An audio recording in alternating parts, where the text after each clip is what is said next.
Welcome, weary time traveller, to our whimsical journey through the missteps and misadventures of medieval invention. As you settle in for a night of restful repose, we invite you to ponder the peculiarities of the past from the comfort of your own bed. Before we begin our tale, we'd love to know where in the world you're tuning in from and what time of day it is for you. Feel free to leave a comment and let us know. And if you find yourself enjoying these calm, historical musings, we humbly suggest hitting that subscribe button so you never miss a chance to boring yourself to sleep with the oddities of yesteryear. Now, let us set the stage. The Middle Ages, a time of great advances in art, science, and philosophy. But amidst the soaring cathedrals and groundbreaking ideas, there lurked a host of questionable creations. Inventions that, in hindsight, seem more suited to a court jester's repertoire than a scholar's workshop. Tonight, we'll be your guide through some of the most bizarre, impractical, and downright silly devices ever dreamt up by medieval minds. Our story begins in the shadow of the Black Death. As the plague swept across Europe in the 14th century, it left a grim mark on the medieval psyche. Death was everywhere, and people began to confront their own mortality in increasingly macabre ways. One of the most striking examples of this was the rise of the danse macabre motif in art. Picture this: frescoes adorning the walls of churches and graveyards, depicting skeletons and corpses merrily dancing alongside the living. It was the original dark humour, a grim reminder that death comes for us all, regardless of status or station. These morbid masterpieces were the work of unknown artists who sought to capture the spirit of their times. A world where life was fleeting, and the spectre of death was always just a step away. While the danse macabre may not be an invention in the traditional sense, it was undoubtedly a creation that shaped the medieval mind. It reflected a society grappling with the fragility of life and the ever-present threat of mortality. In a way, these grim frescoes were an invention of the soul, a way for people to confront their deepest fears and find a strange sort of solace in the universality of death. But the danse macabre was far from the only macabre invention to come out of the Middle Ages.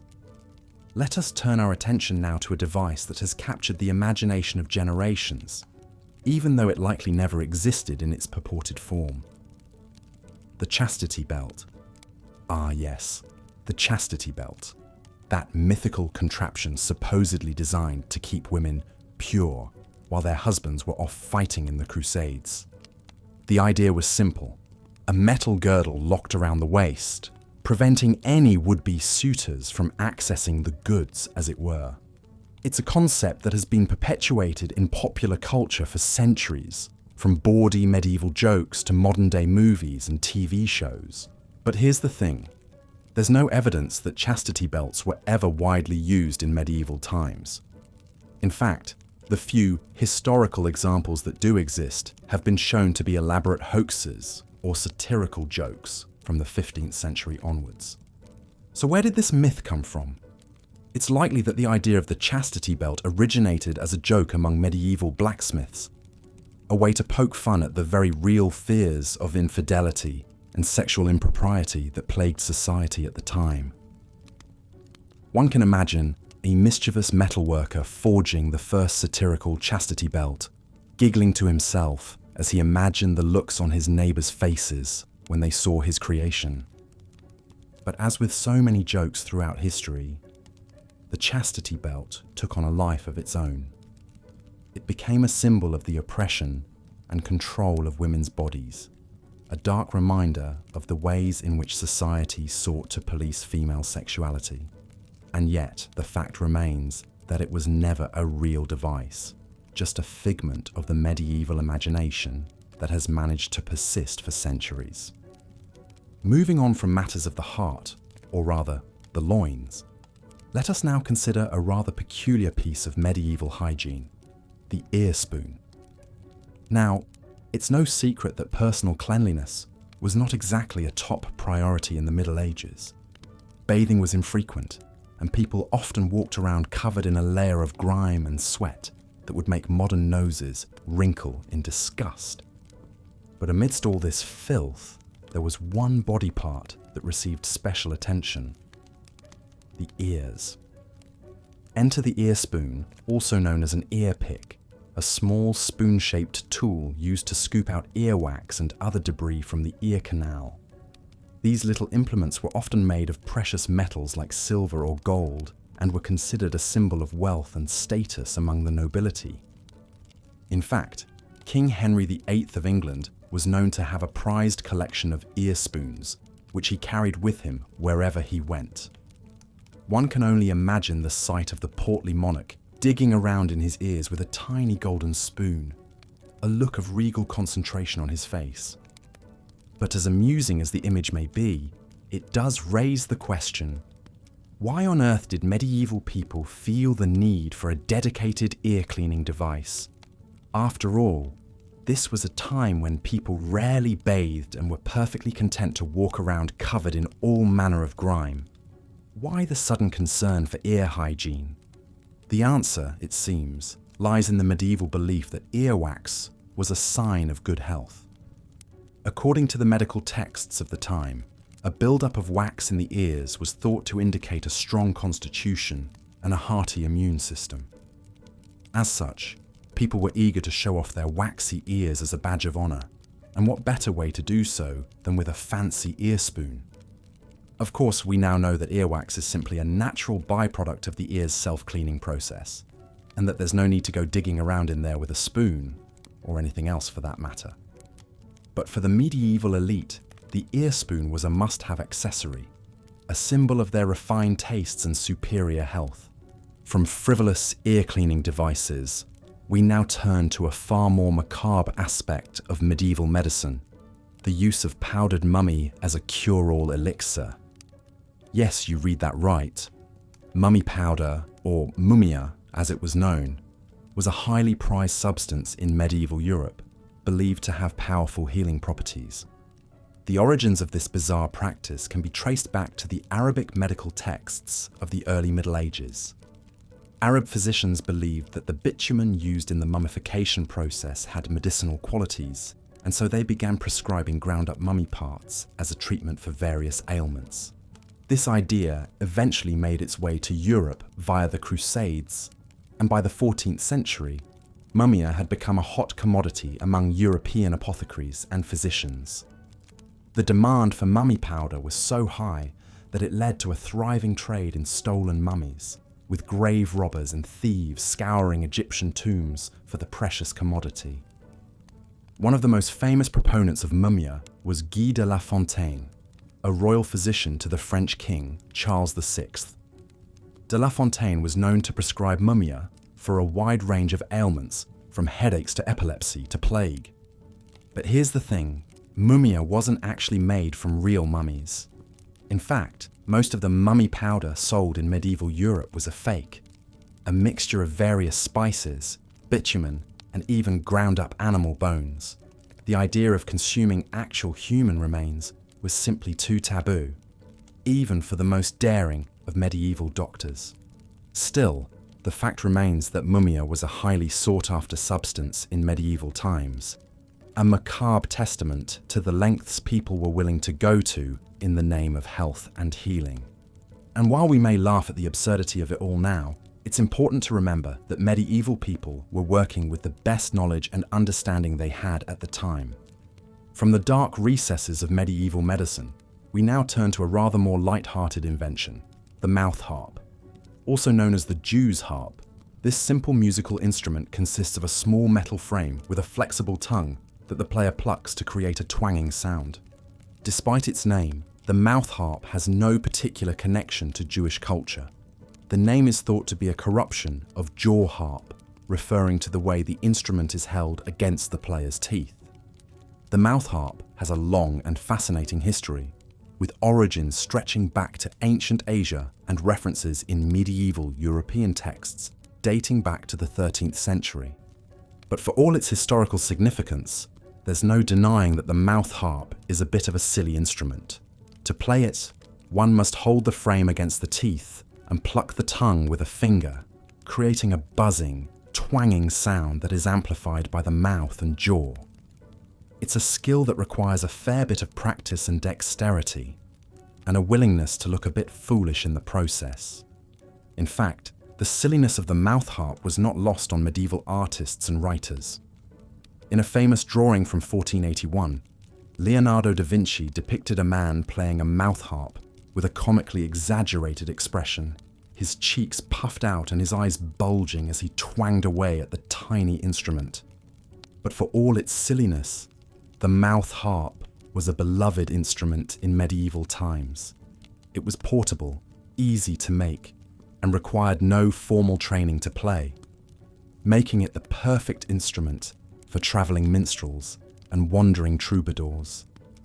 And while it may not have had the grandeur of a church organ or the elegance of a lute, the mouth harp had a certain charm all its own, a whimsical reminder that music can come from the most unlikely of places.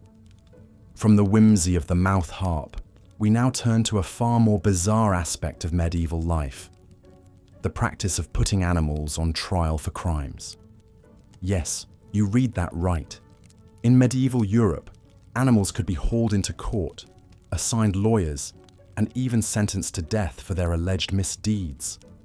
The idea behind these animal trials was rooted in the medieval belief that all of God's creatures were subject to the same moral laws as humans. If an animal committed a crime, such as trampling a crop or killing a person, it was seen as a violation of the natural order, and the animal was held responsible for its actions. Some of the most famous animal trials of the Middle Ages involved pigs. In one case, a pig was tried and executed for the murder of a child. Other animals put on trial included rats, locusts, and even insects. In 1587, a group of weevils was tried in France for the crime of destroying a vineyard. Perhaps the most bizarre animal trial of all took place in Basel, Switzerland in 1474. The defendant in this case was a rooster who had been accused of the heinous crime of laying an egg. According to medieval superstition, a rooster laying an egg was a sign of witchcraft and devilry, and so the unfortunate bird was hauled into court to face charges. The trial was a somber affair, with the rooster represented by a court-appointed lawyer who argued passionately for the bird's innocence. In the end, however, the judge found the rooster guilty and sentenced him to death by burning at the stake, along with the offending egg, which was also condemned as an instrument of evil. Looking back on these animal trials from a modern perspective, it's easy to laugh at the absurdity of it all. But it's important to remember that for medieval people, these trials were deadly serious. They reflected a world view in which animals were seen as morally culpable beings, subject to the same laws and punishments as humans. And while we may scoff at the idea of putting a rooster on trial for laying an egg, it's worth noting that the concept of animal rights is a relatively recent one. In many ways, the medieval animal trials were a precursor to modern debates about the legal and moral status of animals, debates that continue to this day. As we near the end of our journey through the weird and wonderful world of medieval inventions, there's one more myth we need to dispel: the idea that Christopher Columbus proved the Earth was round.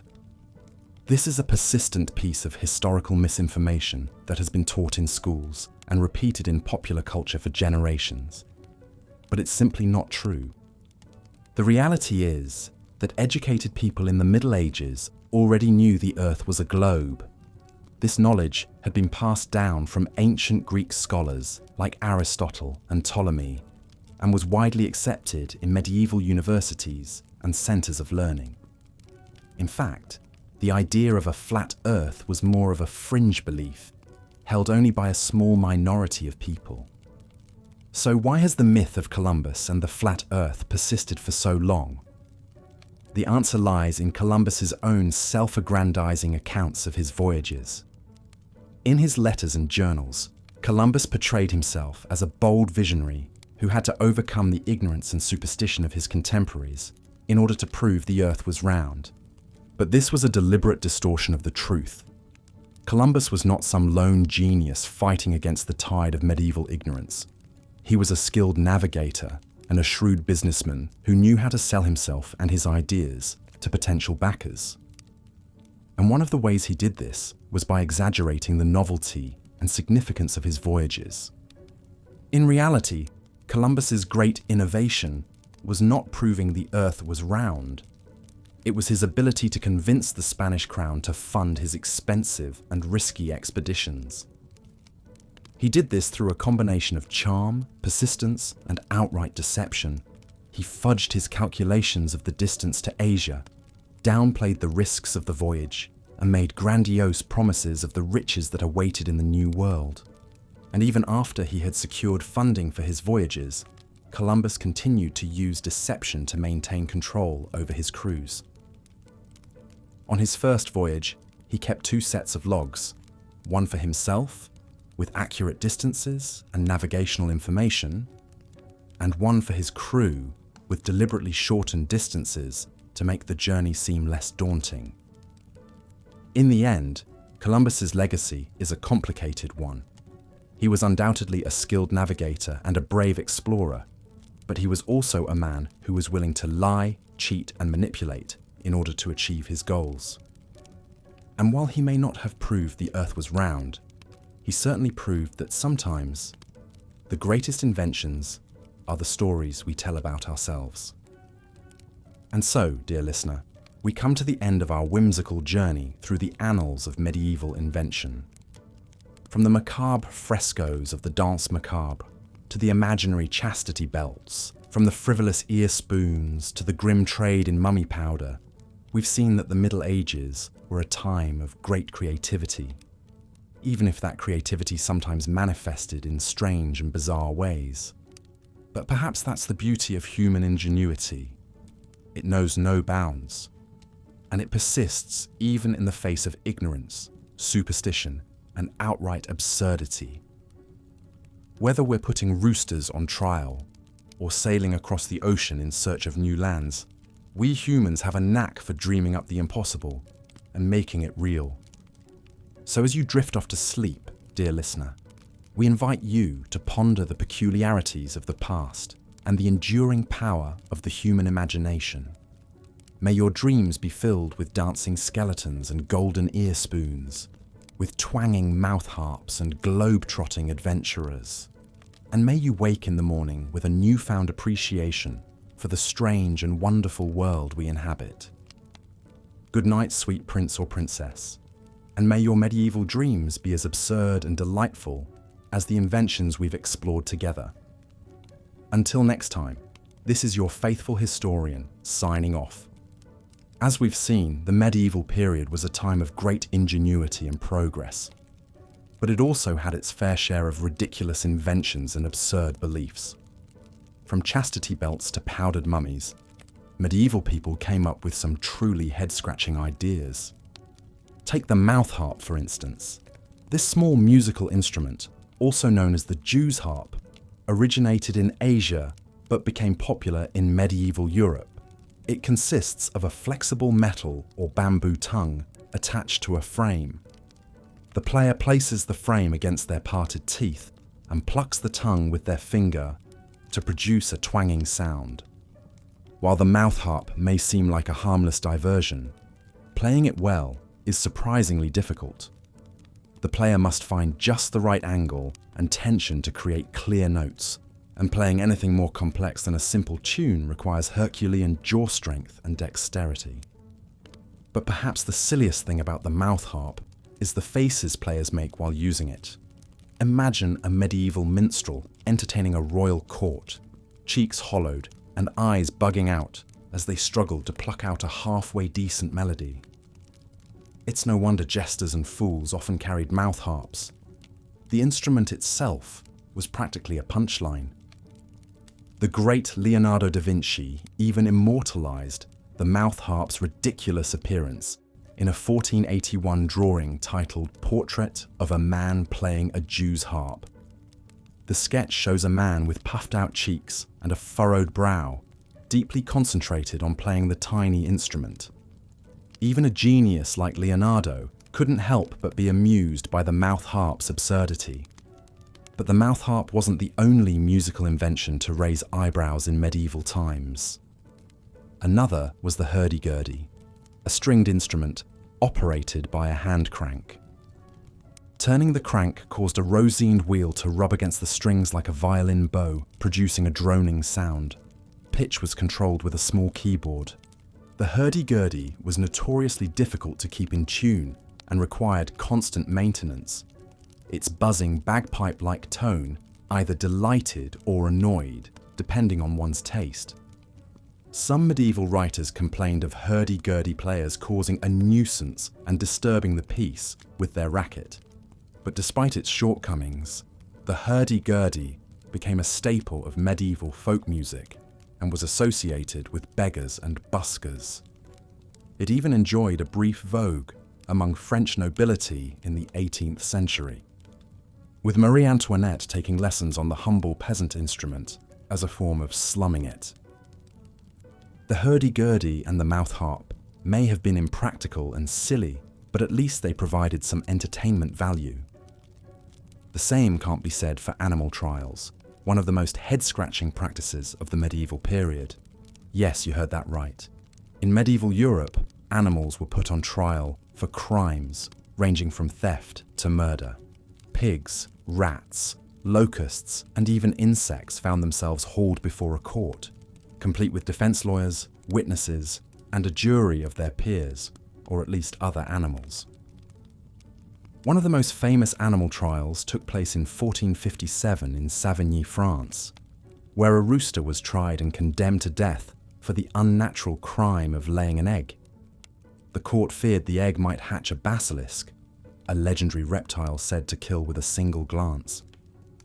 As ridiculous as it sounds, the rooster's trial was conducted with all the pomp and circumstance of a human proceeding, with the accused fowl even dressed in tiny human clothes for the occasion. Animal trials reflect the strange intersection of medieval law and superstition. In an era when people believed that God's will was expressed through nature, an animal committing an unnatural act was seen as a sign of divine displeasure. Putting the offending creature on trial was a way to restore order and appease an angry God. But animal trials also served a more practical purpose. They were often used to deflect blame and assuage public outrage after a human death or injury. By putting an animal on trial and executing it, authorities could be seen to be doing something while avoiding the trickier task of prosecuting human offenders. For instance, in 1386, a pig was hanged in the French town of Falaise for mauling a human child. The pig's owner, who was accused of negligence, used the trial to clear his own name and pin the blame squarely on the murderous hog. Records show he even testified against his own pig in court. Other animal trials were used to deal with pests like rats or locusts, which could devastate crops. In 1519, the commune of Stelvio, Italy, brought a lawsuit against local moles for damaging fields and vineyards. A defense lawyer was appointed to represent the moles, arguing that they had a God-given right to eat. The court adjourned to consider the moles' case, and the pesky critters used the delay to make their escape. Case dismissed. As ridiculous as these proceedings seem to modern eyes, they highlight the ways medieval people grappled with the capricious forces of nature in a pre-scientific age. When disaster struck, someone, or something, had to take the blame. And if that meant dressing a rooster in people clothes and bringing a bunch of moles to court, so be it. Of course, not every medieval animal trial ended in capital punishment. In some cases, the guilty party was simply excommunicated from the church or banished from the area. In 1519, the Italian commune of Glurns tried a swarm of locusts for damaging crops. The court ordered the insects to leave town within 3 days, adding a caveat that pregnant locusts and locust children could have a bit longer to vacate the premises. That's medieval justice for you.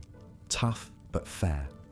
While animal trials may seem like a ridiculous relic of a less enlightened age, they didn't completely disappear with the Middle Ages.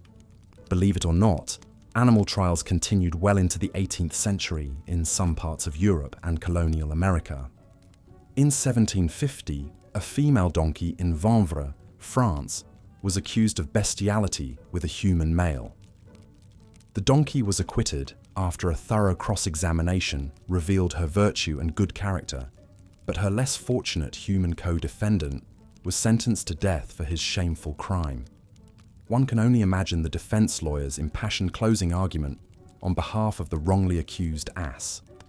And as late as 1916, in Irwin, Tennessee, an elephant named Mary was tried and hanged for the murder of her abusive handler. A crowd of over 2,000 people gathered to watch Mary's execution, a grim spectacle that one local newspaper described as a public hanging for a public menace. It seems that even in modern times, the medieval urge to assign blame and mete out punishment to animals dies hard. Speaking of assigning blame, we can't talk about silly medieval ideas without mentioning the flat earth myth. The notion that Christopher Columbus bravely sailed west to prove the earth was round, defying the hopelessly backward medieval belief in a flat earth. It's a nice story, but there's just one problem. It's not true. In fact, the idea of a flat earth was never widely accepted in the Middle Ages, at least not among the educated elite. Since ancient Greek times, scholars had accepted that the earth was a sphere based on astronomical observations and logical deduction. By Columbus's day, the earth's roundness was standard scientific knowledge, taught in all the best universities. So why do we still hear the tired old story of Columbus versus the flat earthers? Blame it on Washington Irving, the 19th century American author famous for The Legend of Sleepy Hollow. In his 1828 best-selling biography of Columbus, Irving spun a yarn about the brave explorer facing down a panel of ignorant churchmen who insisted the earth was flat. It was pure fiction, but the story stuck, and the flat earth myth has been with us ever since. In reality, Columbus's greatest feat wasn't disproving the flat earth, but rather his skill as a master manipulator and self-promoter. He spent years lobbying the Spanish crown to fund his journey, vastly exaggerating the riches that lay to the west. His persistence paid off when Queen Isabella agreed to finance his voyage, but only after striking a hard bargain. Columbus would be named Admiral of the Ocean Sea and granted a cut of any profits from lands he discovered, a deal that would make him fabulously wealthy if he succeeded and bankrupted if he failed.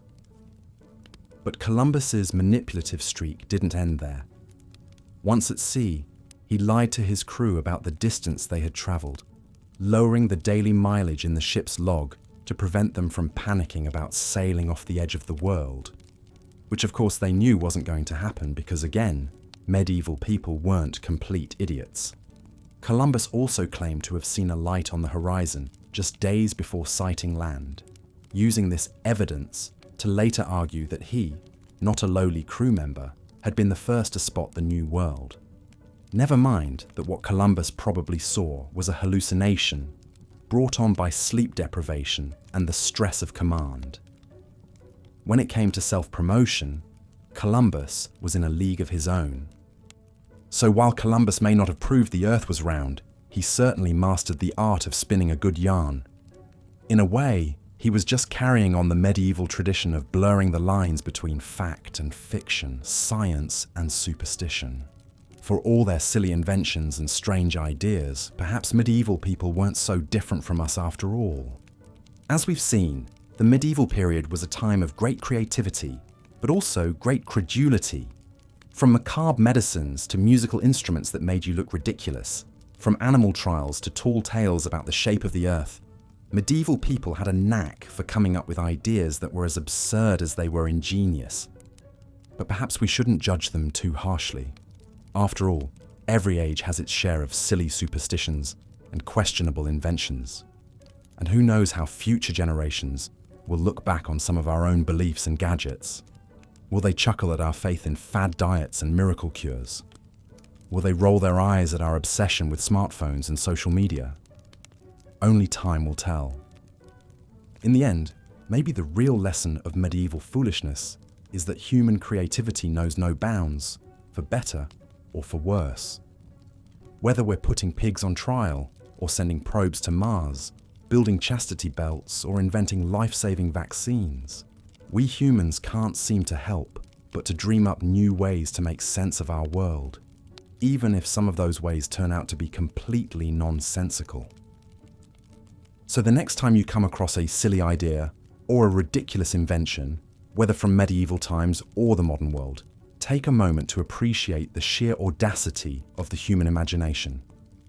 And then, if you're feeling generous, spare a thought for the poor medieval fools who came up with some of history's worst ideas. They may have been misguided, but at least they were never boring. And with that, we come to the end of our journey through the silliest inventions and ideas of the Middle Ages. I hope you've enjoyed this whimsical look at a time that was as ridiculous as it was remarkable. As you drift off to sleep, ponder the eternal foibles and follies of human ingenuity. And if you find yourself dreaming of chastity belts and drumming pigs, of mouth harps and powdered mummies, just remember, it could be worse. At least you're not a medieval rooster being tried for laying an egg. Sweet dreams, powdered mummy, a macabre medicine that just might cure what ails you, if you can stomach it. Let's rewind to medieval times, an age of questionable cures and even more questionable ingredients. For wealthy Europeans of the era, one of the most prized medicines was a substance known as mummia, a fine powder made from ground-up mummy parts. Yes, you heard that right. Mummies weren't just the stuff of monster stories, but a highly sought-after remedy said to heal everything from headaches to bubonic plague. The idea of ingesting human remains for health benefits might seem outrageous today, but for medieval doctors, it was cutting-edge science. The use of mummia can be traced back to ancient Arabic medicine, where physicians prized the bitumen and resins used in Egyptian mummification for their supposed healing properties. During the Crusades, European soldiers and merchants encountered these practices and brought the concept back home with them, sparking a continental craze for the embalmed elixir. Soon, European apothecaries, alchemists, and physicians were clamoring to get their hands on genuine Egyptian mummies. A bustling trade emerged to feed the frenzy, with mummy hunters scouring the Nile Valley to unearth and export the ancient dead. Tombs were raided, corpses were smuggled, and a literal mummy market arose to supply the growing demand. It was, in effect, a precursor to the modern pharmaceutical industry, only instead of lab-synthesized drugs, the key ingredient was pilfered body parts. One of the most prominent proponents of mummia was Guy de la Fontaine, a royal physician to the French king Charles VI. In 1408, Fontaine travelled to Alexandria, where he witnessed firsthand the preparation and sale of powdered mummy. He described the process in gruesome detail, noting how the corpses were ripped apart and boiled in oil to extract the precious medicinal substances. Fontaine brought this knowledge back to France, where he prescribed mummia to his noble patients and further promoted its use throughout Europe. But the efficacy of mummia is highly suspect, to say the least. Modern analysis of purported mummia powders has revealed that many didn't contain any human remains at all, but were made from various animal bones, wood resins, and other materials. In some cases, the powder wasn't even from Egypt. Fakes were produced using corpses from European cemeteries or even executed criminals. The whole industry was something of a scam, playing on people's desperation for cures and the allure of the exotic. Ingesting mummia also came with serious risks beyond mere quackery. Many mummies contained high levels of toxic substances like mercury, lead, and arsenic, which could cause illness or even death when consumed. One can only imagine the side effects of regularly dosing oneself with embalming chemicals and ancient cadaver dust. It's safe to say that mummia probably created more health problems than it ever solved. The mummia craze reached its peak in the 16th and 17th centuries, when the practice was endorsed by famed physicians like Paracelsus and Sir Francis Bacon. Mummies became a hot commodity, with wealthy collectors vying to acquire the most pristine and potent specimens. But by the 1700s, the fad had run its course, and mumia gradually fell out of favour as more scientific approaches to medicine emerged. Today, the use of mumia is rightly dismissed as a bizarre and misguided practice, a relic of a time when medical knowledge was still heavily infused with superstition and pseudoscience. But it's also a reminder of the deep human desire to find cures and conquer death, even if the methods are macabre. The story of mumia is a strange and morbid one, but it's also a testament to the enduring power of belief and the lengths people will go to in search of miracle remedies. So the next time you reach for a bottle of aspirin, take a moment to be grateful that your medicine cabinet isn't stocked with the pulverized remains of long-dead Egyptians. And if you're ever tempted to try a traditional cure touted as an ancient panacea, remember the cautionary tale of mumia.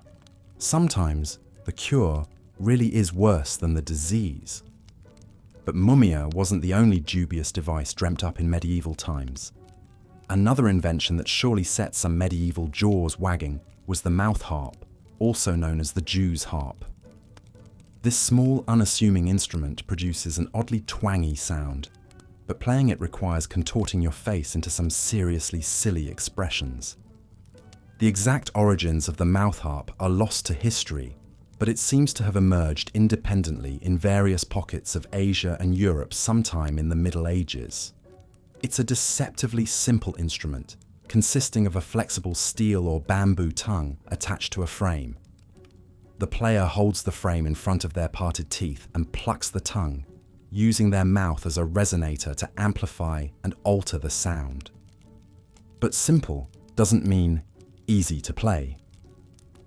While it's fairly easy to get basic tones out of a mouth harp, playing it with any degree of skill is another matter entirely. The mouth harp demands an odd combination of coordination, breath control, and facial dexterity. Players must master complex techniques like bending notes, trilling, and even circular breathing to sustain longer passages. And then there are the facial contortions. To play the mouth harp well, you really have to get your whole face involved. Lips pursed, cheeks sucked in, eyebrows raised. It's quite the sight to behold. In fact, one of the earliest known depictions of a mouth harp player comes from none other than Leonardo da Vinci. In a 1481 sketch, da Vinci drew a man playing a mouth harp, his face comically scrunched up in concentration. It just goes to show that even the greatest minds of the Renaissance could be amused by the instrument's silly appearance. Despite its humorous reputation, the mouth harp did gain some popularity in medieval Europe. It was particularly favoured by travelling minstrels and troubadours, who appreciated its portability and versatility. The mouth harp could provide a quick and lively accompaniment to songs and dances, and it was also used for comedic effect in performances. In some parts of Europe, the mouth harp even developed a rather bawdy reputation.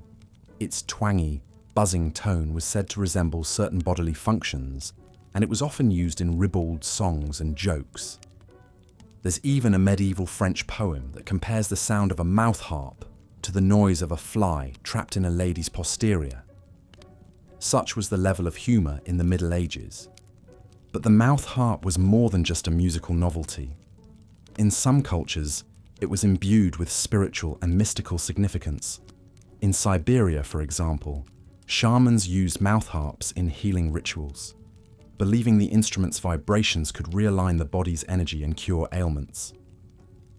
Tuvan throat singers also incorporated mouth harps into their performances, using the instrument to create otherworldly overtones and harmonics.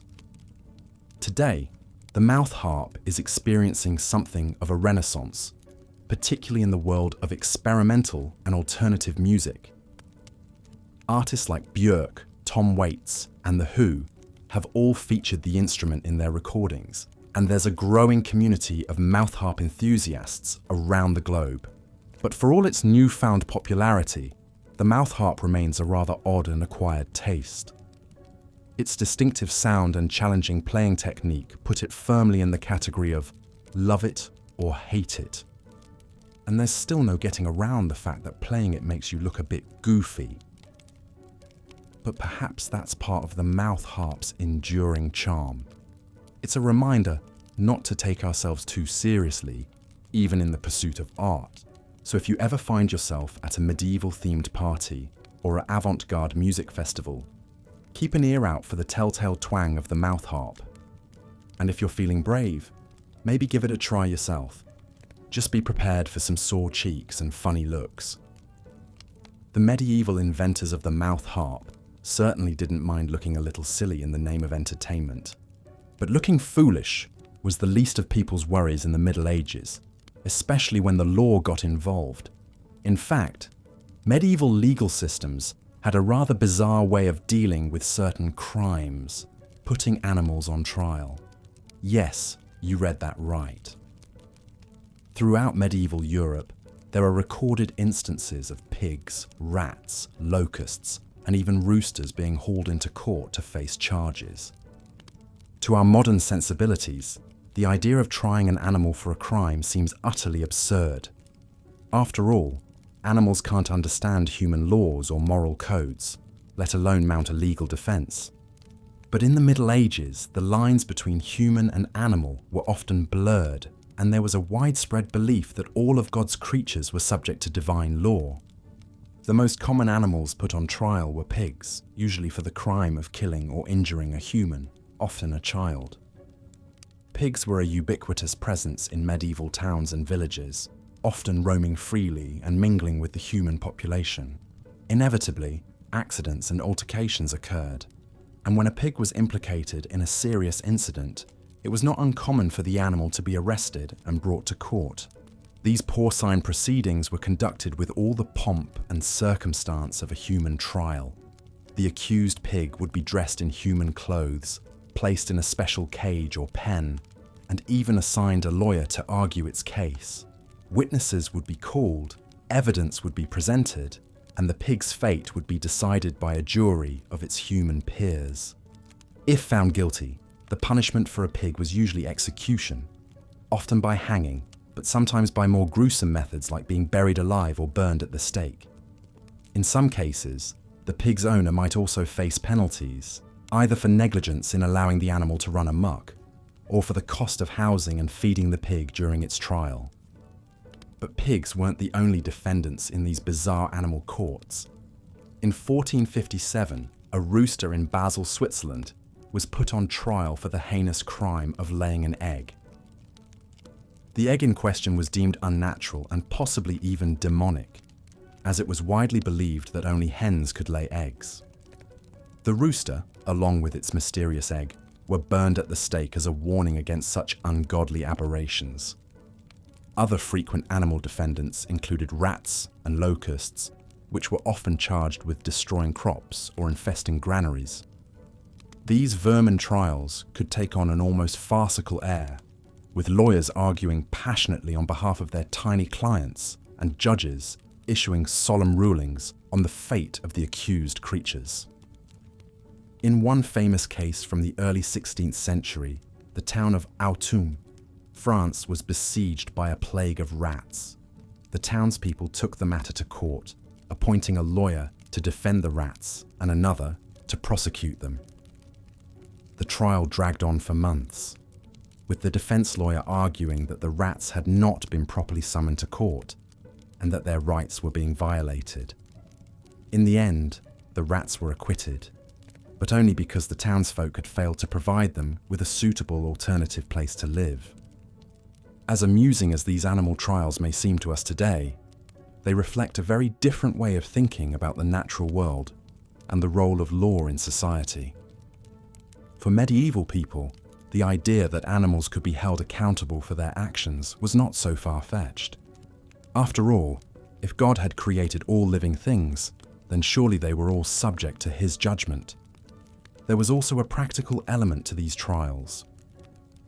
By assigning blame to an animal, medieval communities could provide a sense of justice and closure in the face of inexplicable tragedies like a child's death.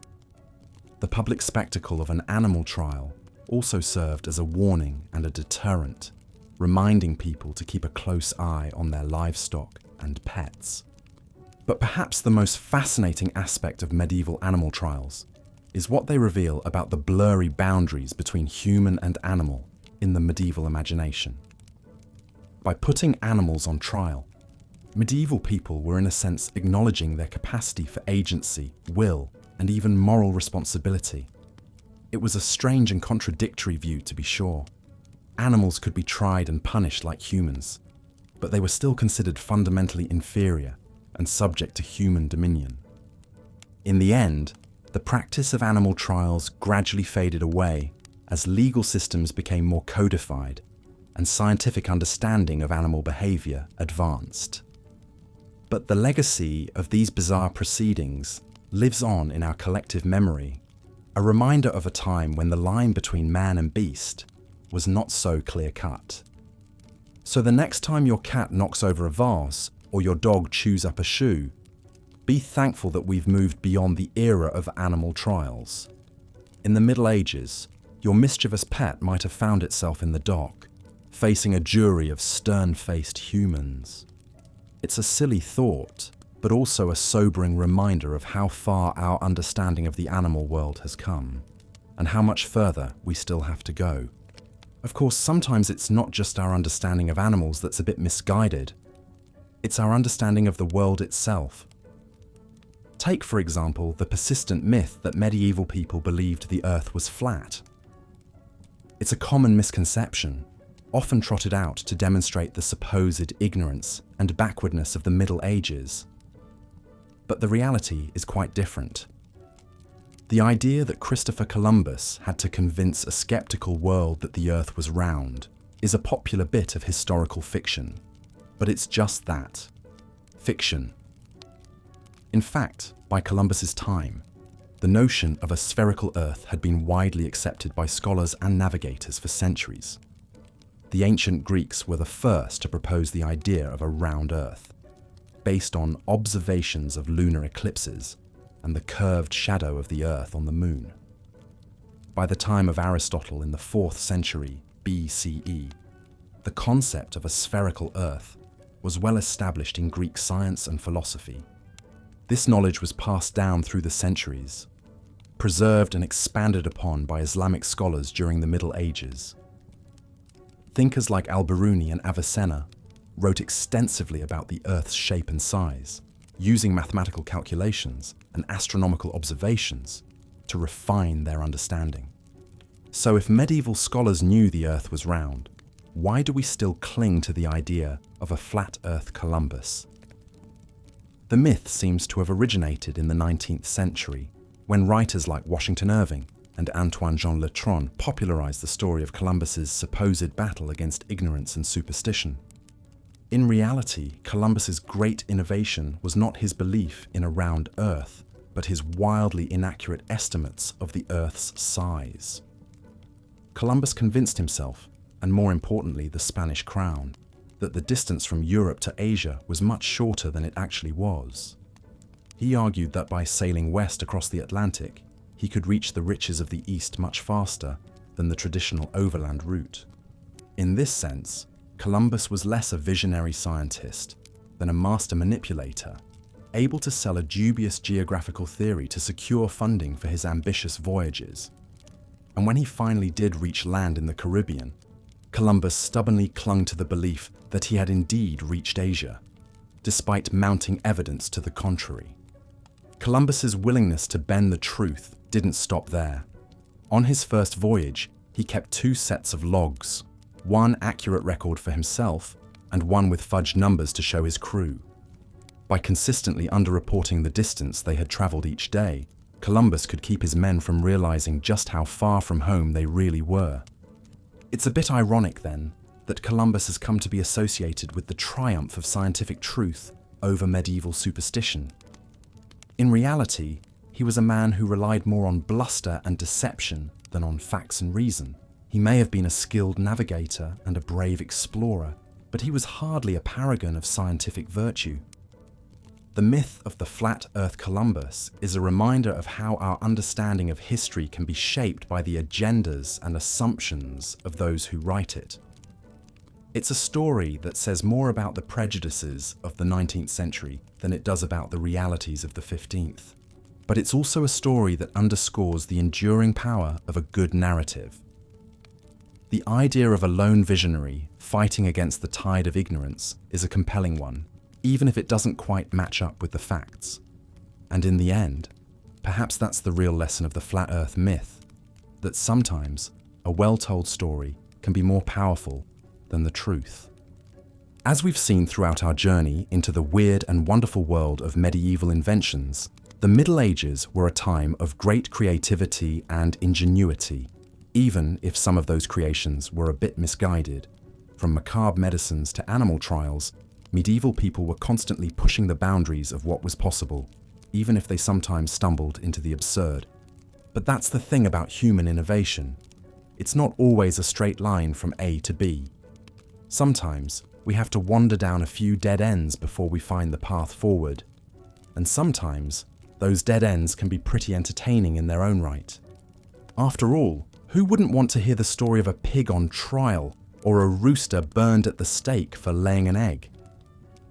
These tales may not have much practical value, but they do have the power to capture our imaginations and remind us of the strangeness and wonder of the past. And in a way, that's what history is all about. Not just a dry recitation of dates and facts, but a living, breathing tapestry of human experience in all its glorious messiness. From the lofty heights of philosophical debate to the lowly depths of the medieval joke book, the past is full of stories that have the power to amuse, to horrify, and to inspire. So as you drift off to sleep, let your mind wander back to those distant days of yore, when mummies were medicine and animals had their day in court. Let the sounds of the mouth harp and the sea. As we've seen, medieval Europe was a time of great contradiction, an era of remarkable advances in art, architecture, and science, but also a breeding ground for some of history's most absurd inventions. From macabre medicines to impractical devices, the Middle Ages were rife with ridiculous creations that now seem more at home in a Monty Python sketch than a history book. But perhaps that's what makes this period so endlessly fascinating: the sheer audacity and eccentricity of the medieval mind. Take, for instance, the peculiar practice of animal trials. To the modern observer, the idea of putting a pig or a rooster on trial for crimes seems utterly ludicrous. But for medieval Europeans, these proceedings were deadly serious business. In a world where the lines between human and animal were often blurred, it was not uncommon for creatures to be held to the same legal standards as their two-legged counterparts. One of the most famous examples of this phenomenon occurred in the Swiss town of Basel in 1457. The defendant in question was a rooster, accused of the heinous crime of laying an egg. Now, as any modern biologist could tell you, roosters do not lay eggs. But try telling that to the medieval court of Basel. The rooster's trial was a spectacle to behold. Witnesses were called, evidence was presented, and lawyers argued passionately for and against the accused. In the end, the court reached a verdict. The rooster was found guilty and sentenced to death by burning at the stake. The unfortunate bird was led to the town square, tied to a post, and set ablaze before a cheering crowd. It's easy to laugh at the absurdity of it all, but animal trials like these offer a fascinating glimpse into the medieval psyche. In a world where life was often nasty, brutish, and short, the notion of holding animals accountable for their crimes provided a sense of order and control. If a pig could be put on trial for trampling a child, then perhaps the chaos of the universe could be tamed, even if only for a moment. But animal trials weren't the only way in which medieval Europeans sought to impose order on their world. The medieval flat earth myth is another prime example. For centuries, the notion that Christopher Columbus bravely sailed west to prove the earth was round has been a staple of elementary school history classes. But as any medievalist worth their salt will tell you, this story is pure fiction. In fact, the idea that medieval people believed the earth was flat is itself a modern invention. As early as the 6th century BCE, Greek philosophers like Pythagoras and Aristotle had provided convincing evidence that the earth was a sphere. By the Middle Ages, this knowledge was widespread among educated Europeans, including the scholars and navigators who advised Columbus. So why has the flat earth myth persisted for so long? The answer may lie in Columbus's own masterful manipulation of the truth. You see, Columbus wasn't just a navigator, he was also a skilled salesman. In order to secure funding for his voyages, he had to convince the Spanish crown that his plan was not only feasible, but profitable. And what better way to do that than to portray himself as a daring visionary, bravely setting out to prove the naysayers wrong? Of course, Columbus's salesmanship didn't end there. Once he finally set sail, he continued to manipulate the truth to suit his own ends. When his crew grew restless and threatened to mutiny, Columbus lied to them about the distance they had traveled, making it seem as though they were closer to their destination than they really were.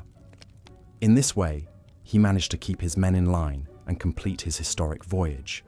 But while Columbus may have been a master manipulator, he was hardly alone in this regard.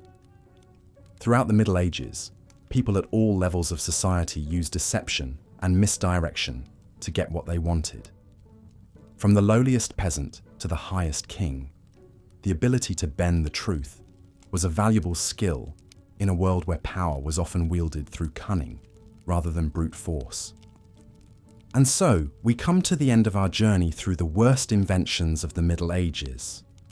From the silly to the macabre, these bizarre creations offer a window into a world that was at once deeply familiar and utterly alien. A world where roosters could be put on trial and mummies could be ground up into medicine. A world where ingenuity and absurdity often went hand in hand. But perhaps that's the enduring legacy of the Middle Ages, the reminder that human creativity knows no bounds, even in the darkest and strangest of times. That no matter how bleak or bizarre the world may seem, there is always room for wonder, for laughter, and for the unexpected. So as you drift off to sleep, let your mind wander back to those medieval days of yore. Imagine yourself wandering the winding streets of a bustling market town, dodging pigs and roosters and merchants hawking their wares. Picture yourself marveling at the elaborate frescoes of the Danse Macabre, or chuckling at the sight of a nobleman playing a mouth harp. And as you do, remember that the Middle Ages were more than just a time of darkness and superstition. They were also a time of great creativity and ingenuity, even if that ingenuity sometimes took the form of a chastity belt or a powdered mummy. So let yourself be lulled to sleep by the gentle rhythms of medieval life, secure in the knowledge that no matter how strange or scary the world may seem, there is always something to wonder at, something to learn, and something to smile about. Good night, dear listener, and sweet medieval dreams. And so, we've seen how the chastity belt was not a real medieval invention at all, but rather a satirical joke that emerged in the Renaissance and took on a life of its own. The myth of its actual use in the Middle Ages persisted for centuries, perhaps because it fits so neatly into our modern stereotypes about the backwards and barbaric nature of medieval times. But the truth is often stranger and sillier than fiction. Speaking of silly, let us turn now to one of the more frivolous medieval innovations, the humble ear spoon. Yes, you heard that right. A spoon dedicated solely to the scooping of one's earwax. In an age not exactly known for its hygiene, where bathing was a once-a-year affair if you were lucky, the notion of a special utensil just for cleaning your ears seems rather ridiculous. But for the medieval elite, no item of grooming was too specific or too extravagant. Imagine, if you will, a well-to-do lord or lady decked out in their finest velvets and furs, reaching into their purse to retrieve a delicate little spoon of silver or ivory, intricately carved just for the purpose of extracting that pesky earwax. It was the ultimate personal accessory. In fact, the most famous ear spoon of all belonged to none other than King Henry VIII himself. This royal ear-picking device was even inventoried among Henry's most prized possessions at his death. One can only imagine the court gossip that must have surrounded such an intimate item. Perhaps a scandalous rumour spread that Anne Boleyn had used the king's own ear spoon, a Tudor-era equivalent of sharing a toothbrush. The mind boggles at the thought of what other hygienic horrors lurked beneath those voluminous velvet sleeves. But lest we judge our medieval ancestors too harshly for their selective grooming habits, we must remember that even today, specialized items abound for every conceivable need, from avocado slices to banana cases. The ear spoon, frivolous as it may seem, was merely the Q-tip of its day. And speaking of frivolous, we come now to an invention that was not so much an object as an idea, albeit a rather loopy one: the notion of putting animals on trial for crimes. Yes, you read that correctly. In the Middle Ages, all manner of creatures, from pigs to locusts to rats, found themselves hauled before the court to answer for their supposed misdeeds. One of the earliest recorded animal trials dates back to 1266 in France, when a pig was executed for the murder of a child. The poor pig was even dressed up in human clothes for the occasion, as if to add an extra layer of absurdity to the proceedings. But this was far from an isolated incident. Across medieval Europe, animals were routinely put on trial for everything from theft to vandalism to even witchcraft. Take, for example, the bizarre case of a rooster in Basel, Switzerland in 1474. This hapless chicken was accused of the heinous crime of laying an egg, which was seen as an unnatural and potentially demonic act. The rooster's egg was put on trial right alongside the bird, with a court-appointed lawyer arguing in its defense. In the end, both rooster and egg were found guilty and burned at the stake together as a warning to other would-be offenders. It's easy to laugh at the sheer ridiculousness of these animal trials, but they reflect a deeper medieval belief in the interconnectedness of the natural and spiritual worlds.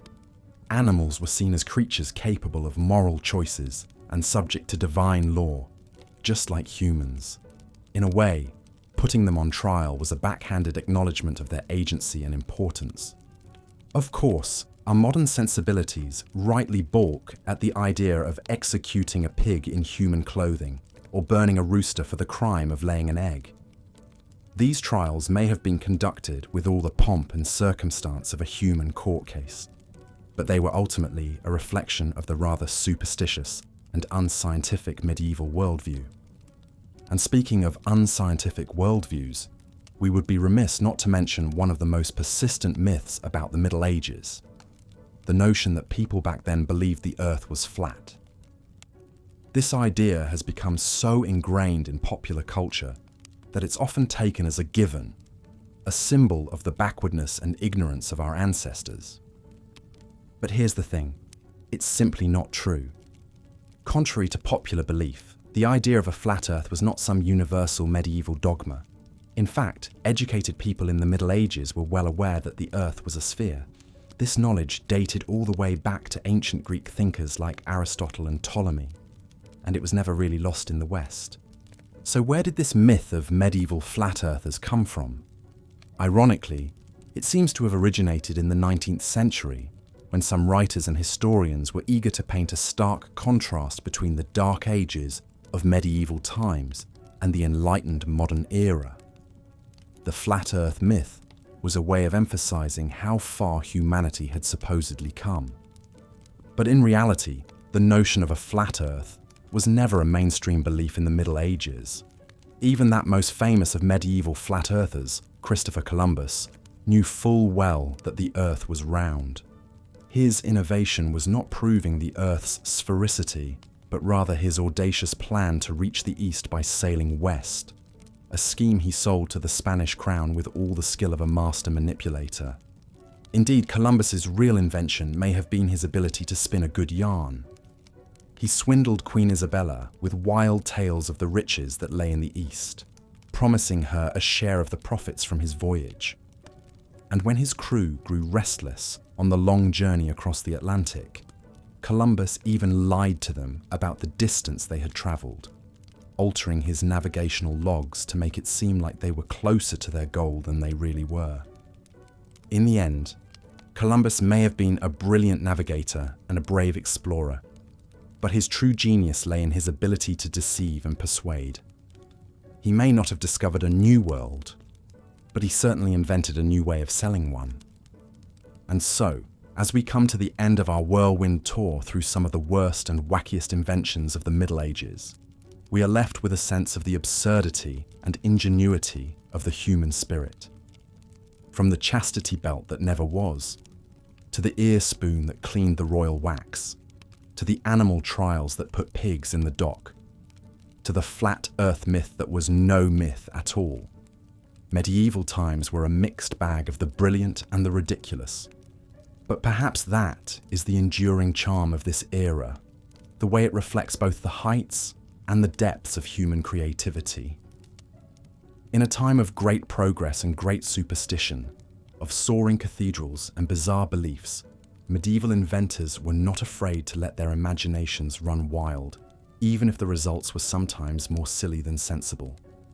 And in a way, that spirit of invention, that willingness to take a leap of faith and try something new, no matter how absurd, is something we could all learn from today.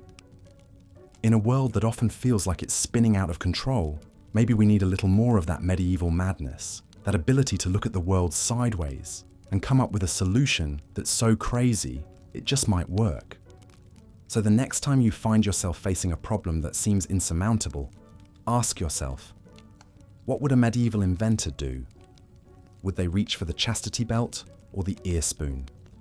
Would they put a pig on trial or sail off the edge of the world?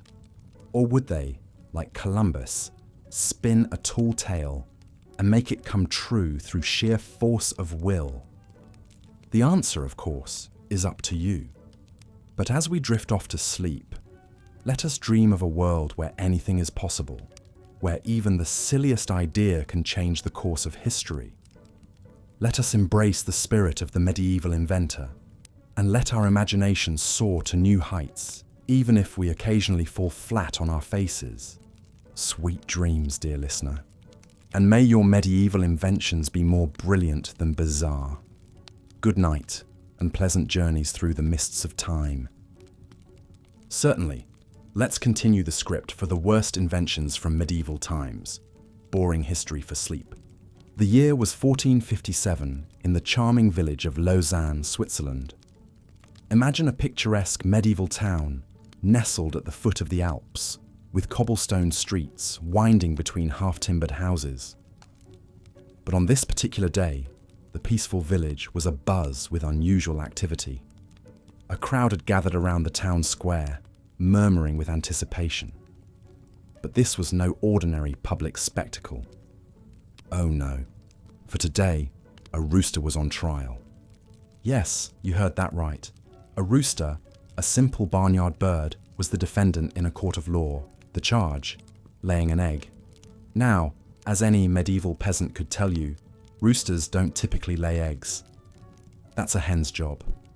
So, when a local rooster was found next to a suspiciously egg-shaped object, the townspeople were aghast.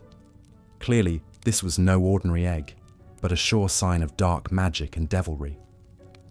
The rooster was swiftly arrested and hauled before the court. The prosecution presented the egg as evidence, arguing that it was a devil's egg laid by the rooster under the influence of witchcraft.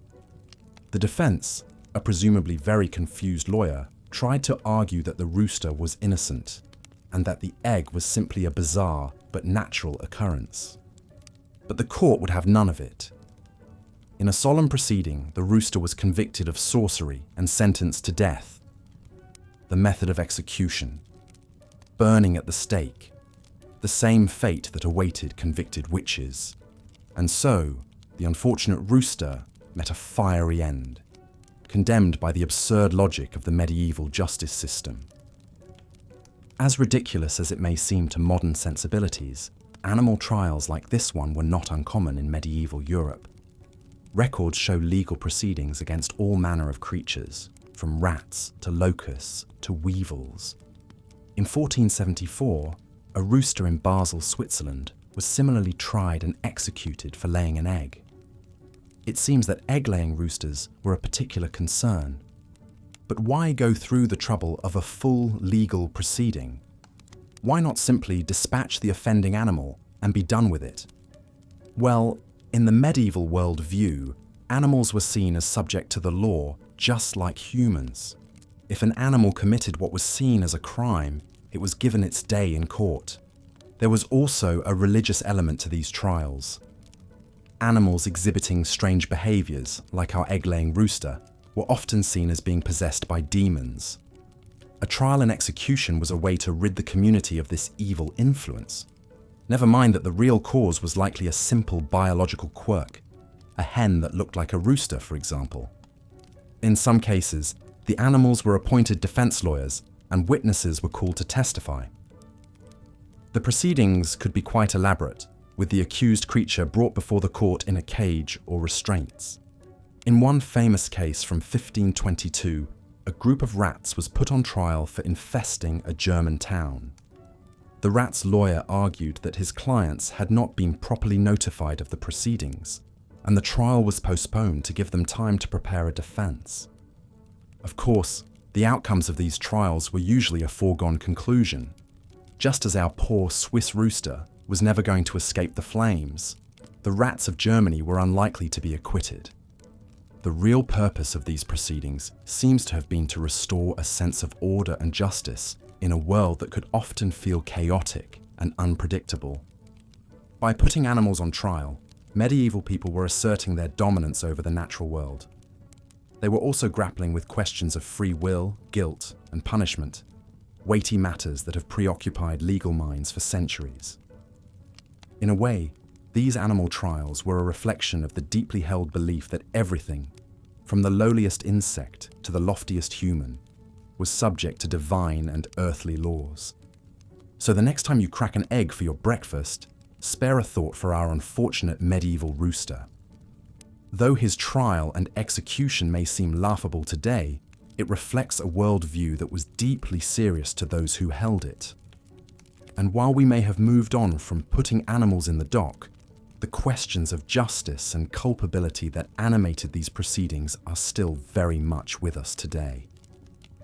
As we ponder these weighty matters, let us drift gently into the realm of slumber.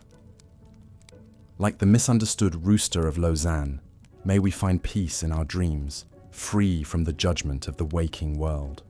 May our sleep be as sweet as a freshly laid egg, and may we wake to a world a little kinder and a little wiser than the one we left behind.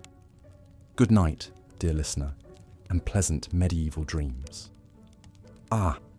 Henry VIII, famous for marrying 6 women, beheading 2, and siring the future Queen Elizabeth I.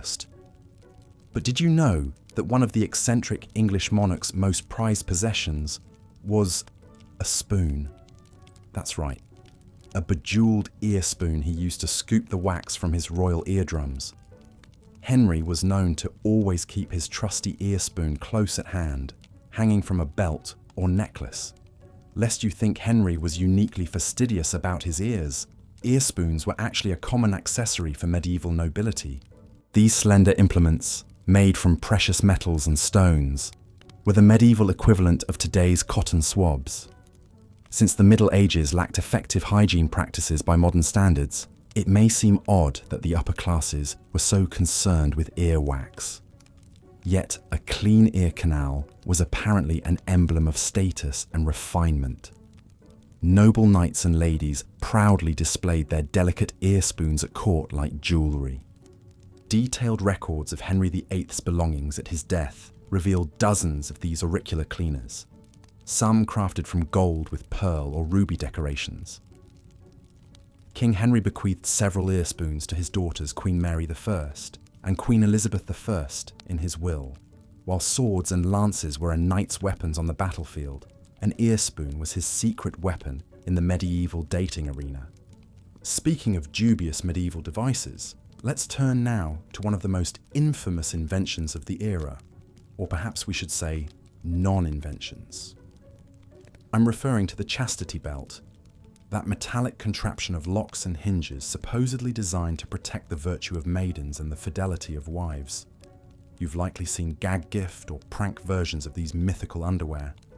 But did medieval men really lock up their ladies' nether regions with wrought iron underwear? Almost certainly not, according to modern historians.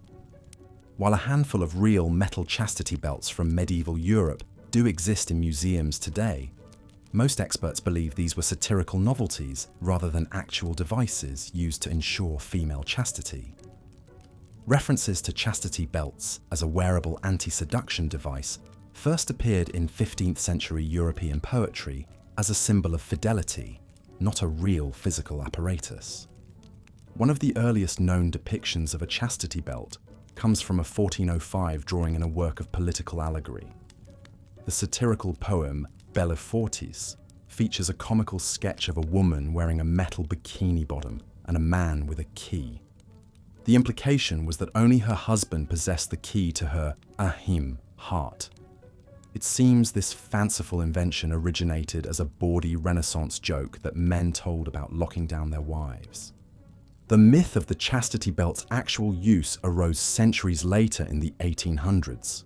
Several British and German museums began displaying ornate metal chastity belts, which they claimed were worn by lustful ladies while their husbands were off at the Crusades. These were later proven to be fakes or forgeries crafted in the 1800s, some 500 years after the Crusades and Middle Ages had ended. Yet the hoax of the chastity belt endured. Even today, many wrongly believe that medieval husbands routinely lock their wives into genital jail cells before galloping off to war. The imagined chastity belt became a misogynistic symbol of an oppressed medieval womanhood. A handy myth to make modern relationships seem enlightened by comparison. But let's consider the impracticalities of such a device, even had it existed. A metal chastity belt would have been punitively uncomfortable, causing painful chafing and pinching. How would a belted woman use the bathroom? And after a few months without bathing, the unhygienic undercarriage would become a cesspool of sweat, bacteria, and infection. Not an effective way to preserve her sexual purity, I'd wager. Contrary to this kinky myth, most medieval folk had a much more direct way of dealing with infidelity: fines, flogging, or capital punishment. Chastity belts ultimately tell us far more about Victorian fetishes and modern misconceptions of medieval times than they do about the actual sexual practices of the Middle Ages. A perhaps more disturbing invention did exist in medieval torture chambers, the so-called pair of anguish, a metal device used to mutilate the genitals and rectums of victims. But that's a cringeworthy tale for another sleepy time. Let's turn now to another ghastly medieval invention, one that surely ranks as both the grossest and most bizarre of the era's faux medicaments. Imagine a plague is ravaging your kingdom and killing scores of your subjects. What do? If you were Guy de la Fontaine, royal physician to the King of France, the answer was simple: feed them powdered mummy. Yes, that's right. The ground-up remains of long-dead Egyptian cadavers. Surely one of the worst medieval innovations was the prized apothecary ingredient known as mumia, a brown powder or sticky tar made from mummified human flesh. In medieval Europe, mumia was touted as a potent elixir said to cure everything from epilepsy to upset stomachs, headaches, to the Black Death itself. This morbid miracle cure originated with Arabic doctors who first described using bitumen, the tarry petroleum preservative found in some mummy tombs, as early as the 10th century. They called it mumia, from the Persian word for bitumen. During the Crusades in the 12th and 13th centuries, Europeans encountered this exotic drug in the Middle East and brought it back with them. The medicinal use of mumia soon spread across Europe. However, These medieval mummy merchants quickly exhausted their limited supply of genuine mummified bitumen from Egypt and the Levant, so they started making counterfeit mumia, which contained little to no actual mummy. Most of this ersatz elixir was nothing more than pitch and ashes, mixed with rancid pieces of rotted mummy meat and bones, all ground into a pungent powder. By the 1400s, Europeans began to ignore the Arabic origins of the word mumia and assumed it must come from the word mummy, as in embalmed Egyptian corpses. The new marketing tactic became corpse medicine. Apothecaries, doctors, and quacks promoted the idea that the power of mumia came from the ancient mummification process itself. Tombs across Egypt were plundered for mummies that were smuggled to Europe, and an entire industry arose to meet the demand for this macabre drug. One infamous account comes from Guy de la Fontaine, royal doctor to King Charles VI of France in the 1390s. De la Fontaine wrote about raiding the tomb of an ancient Egyptian sultan and stealing the mummy's head, which he then ground into mumia powder and fed to his epileptic patients. He claimed it cured them almost instantly. Such ghoulish tales fueled a booming trade in stolen mummies, creating perhaps the world's first illicit drug trade, the spectre of medieval Breaking Bad. Huge public auctions of contraband mummies took place in ports across Europe, from Venice to London to Bremen. Professional mummy dealers cut up corpses and sold individual body parts to physicians, apothecaries, and self-styled alchemists. Perhaps most disturbingly, when real Egyptian mummies became too difficult to obtain, some unscrupulous merchants went so far as to manufacture their own mummies from the bodies of dead peasants, beggars, and slaves. Hundreds of lower-class Europeans had their flesh boiled off their bones in counterfeit mummification schemes. Their desiccated bodies were then ground up and sold as genuine mumia. Powdered mummy became one of the most valuable commodities in medieval and Renaissance Europe, its price rivaling opium, saffron, and gold. Famous proponents included King Francis I of France and England's King Charles II. The corpse medicine craze endured for over 500 years. As late as the 18th century, mumia was still listed as an essential ingredient in the respected medical texts of the era. So next time you have a headache, be grateful that you have aspirin and ibuprofen rather than the skull dust of a long-dead pharaoh. As we explored in our previous segments, medieval Europe was a time of fascinating contrasts, an era of genuine brilliance and innovation, but also one prone to flights of folly. A world where great thinkers and inventors coexisted alongside charlatans and quack doctors peddling macabre medicines, where probing minds sought to understand the mysteries of the universe, while others indulged in farcical animal trials and flaunted frivolous fashions. It's this very contradiction, the high and the low, the sublime and the ridiculous, that makes the Middle Ages such an intriguing period to study. And yet, for all its seeming strangeness to our modern sensibilities, we can still recognize glimmers of ourselves in our medieval forebears. Their curiosity, ingenuity, fears and foibles, the very human impulse to create, even if the end result was a bit misguided at times. There's something oddly endearing about a nobleman carrying around a bejeweled ear spoon, or an unknown artisan forging the first satirical chastity belt, tongue firmly in cheek. One can almost picture them centuries ago, these colourful characters, the pious and the pranksters alike. Indeed, that's what makes the study of history so compelling.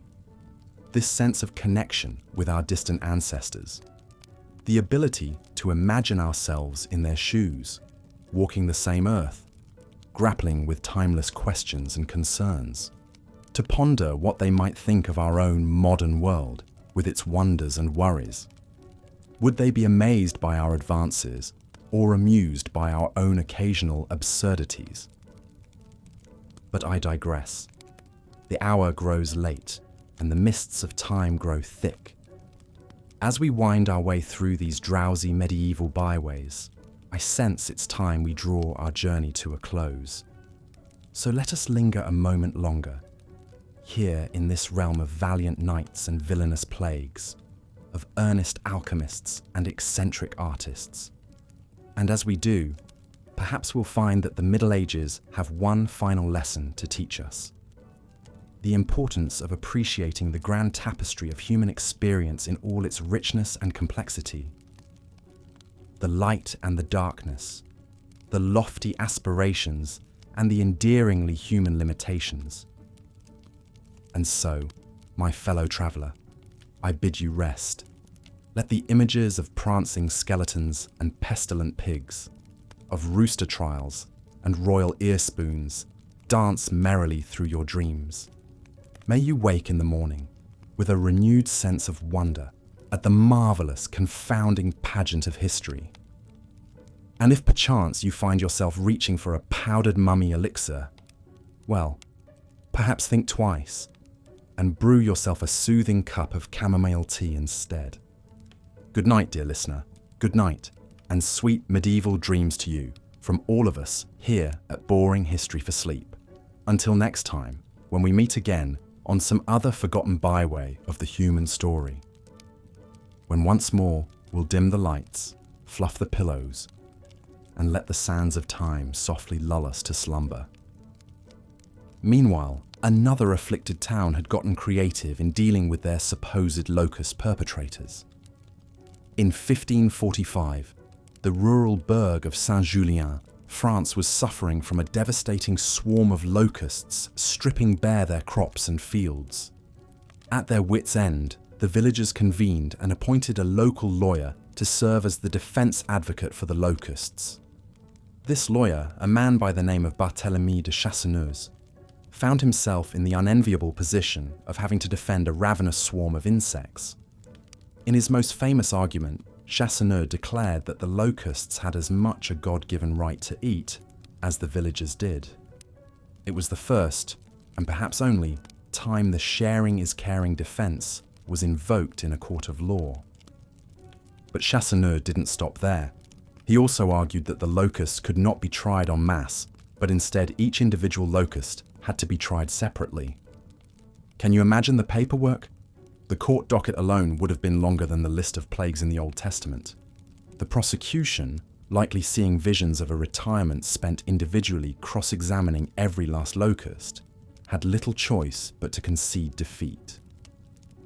The locusts were acquitted in a verdict that must have stung almost as much as a plague of incessant insects. So the next time you're tempted to gripe about a fly landing on your sandwich, just remember, at least that fly isn't lawyered up with legal representation. It could be a whole lot worse. You could be facing down a swarm of locusts in court, watching your crops disappear bite by bite as you await the verdict. But I digress. The long and short of it is this.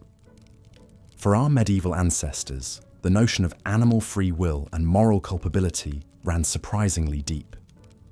Deep enough to land our furry and feathered friends in court facing down charges that would make the most hardened criminal wince. It all makes you wonder what else might have found itself in the medieval defendant's chair.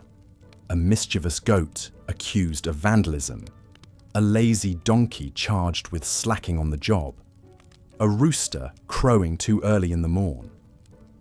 In the end, perhaps we're lucky the only animal trials we have to contend with today are the ones involving two cute kittens and puppies vying for viral video supremacy.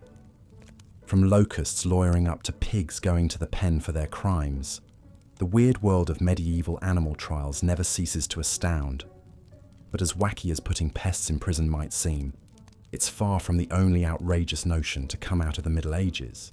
You see, our medieval forebears had a bit of a complex relationship with the truth. For every genuine scientific insight or groundbreaking invention to come out of the era, there seemed to be an equal and opposite absurdity that took hold.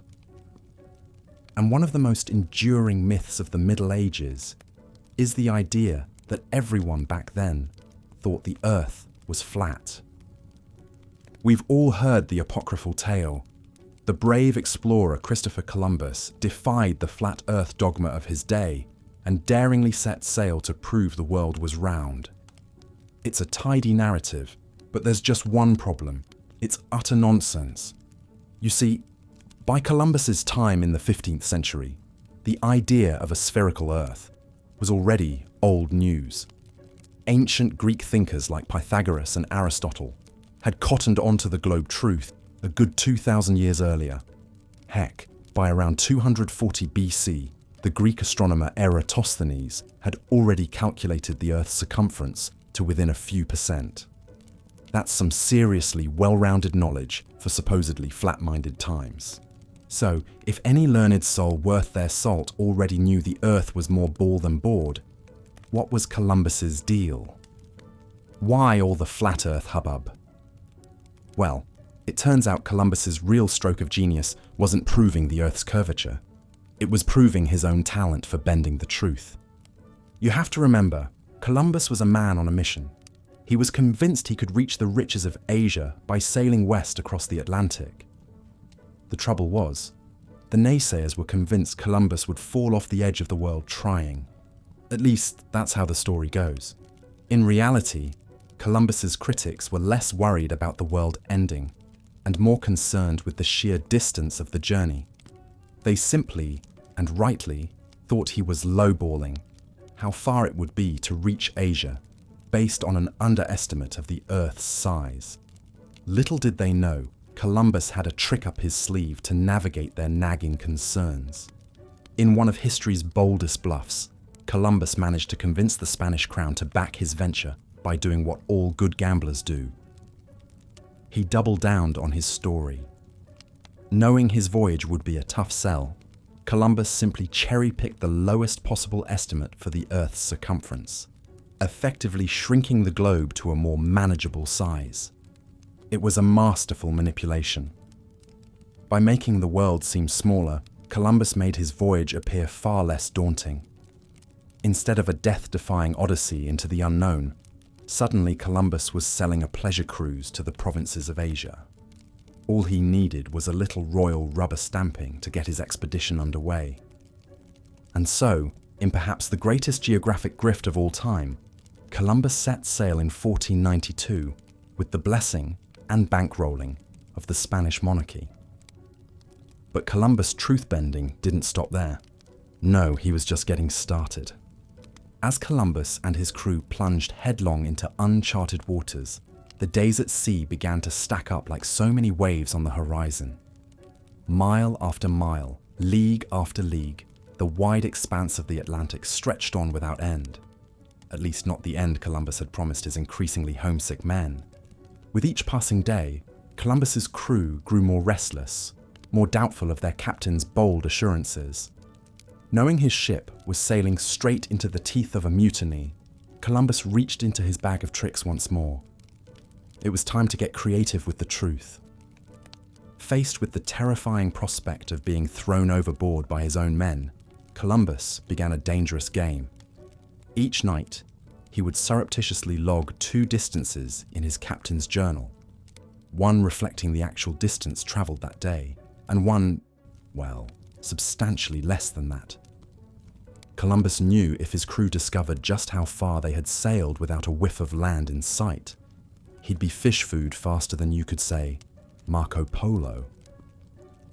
So each evening, Columbus would emerge from his quarters and boldly announce the official distance for the day, a number carefully fudged low enough to keep his crew from calling his bluff.